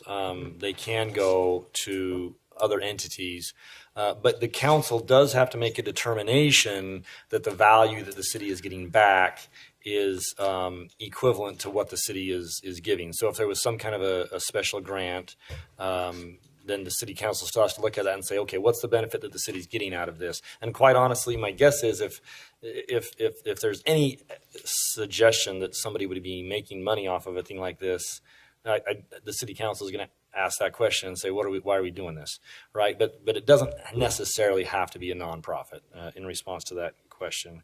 And also, yes, the minor projects are part of the $500,000, but just remember, minor projects are limited to $30,000 a year maximum. In all likelihood, it's not going to be that much every year. But what would happen is it would draw down those unencumbered funds, and then the next year, as it gets replenished by the $100,000, then that brings it back up. But it is part of the $500,000. I think those were the only two questions that I recall. Thank you, Mark. Not just a water attorney, huh? trying to do it all. Okay, so the only things that weren't covered, and I actually want to address them myself if it's okay. Okay. Communication and minority representation, because that's a conversation that we started in our work session before this marathon session started. But we have a challenge where we don't, we talk about wanting diversity amongst our ranks in our commissions, on our council, in our committees, et cetera. But when we don't have it, we don't benefit from it. And we still have too many cases where we don't have it. And, like there are honest, misses in communication because, a lot of people are not interacting with a lot of people. And that's just how it goes, right? And so we started a conversation in the work session. We have a council member who speaks strongly on behalf of 1/3 of our community. And we only have 1 out of 7 on the council. And so we need to be really mindful that when he says something that he feels is really important, that we know that that's important. It's not just one person saying, oh, well, that doesn't jive with what I'm used to, so it can't be all that important. But so I do think there are more opportunities for us to integrate more of the diversity that you're asking for into our arts. But we've all got to be really mindful when they come. There are opportunities coming to us, and we need to be mindful that we need to help those opportunities along so that we get what you were asking for, Ralph. So anyway, that's all I had. I think that hopefully answers a lot of questions you had. There are going to be more questions. We know that. We've got a lot of staff that were taking a ton of notes as well, and we were taking notes. There was more benefit on this side than you're probably realizing from what you guys shared with us. And it's going to create a lot of work for us. We're going to try to make sure that we're the ones doing the work and not you, because you guys have better work to be doing than that. But we really appreciate the feedback. Is there anything I'm missing, you guys, or anything we need to say? I would think that if you had any other comments, if they would send it to us through our email process or through the council there, we would get that. Or if you know us individually, feel free to reach out to us. We have one public recognition. It was Councilmember Doreen Jeske that she knew this was going to pass. It was $10,000 was the original funding for Ogden City Arts, and she voted that it was not. She said, "I don't vote because it's not enough." And the next year it was $18,000. So I just wanted to acknowledge Councilmember Doreen Jeske along those lines. Okay, thanks. Is there anything else we missed before we wrap up? I just add again my gratitude to the Arts Advisory Group. I mean, you guys do a ton of work. They're all volunteers. They participated in how this was being drafted, and every single thing that we do has gone through them, and it's happened because of the people that put countless hours into it. So again, thank you to the Arts Advisory Committee for everything that you guys do. Well, we hope to bring all that information into our decision. So stay tuned. Everybody sleep well. No adjournment? Okay. Just a work session. Have a good night, everybody. Thank you.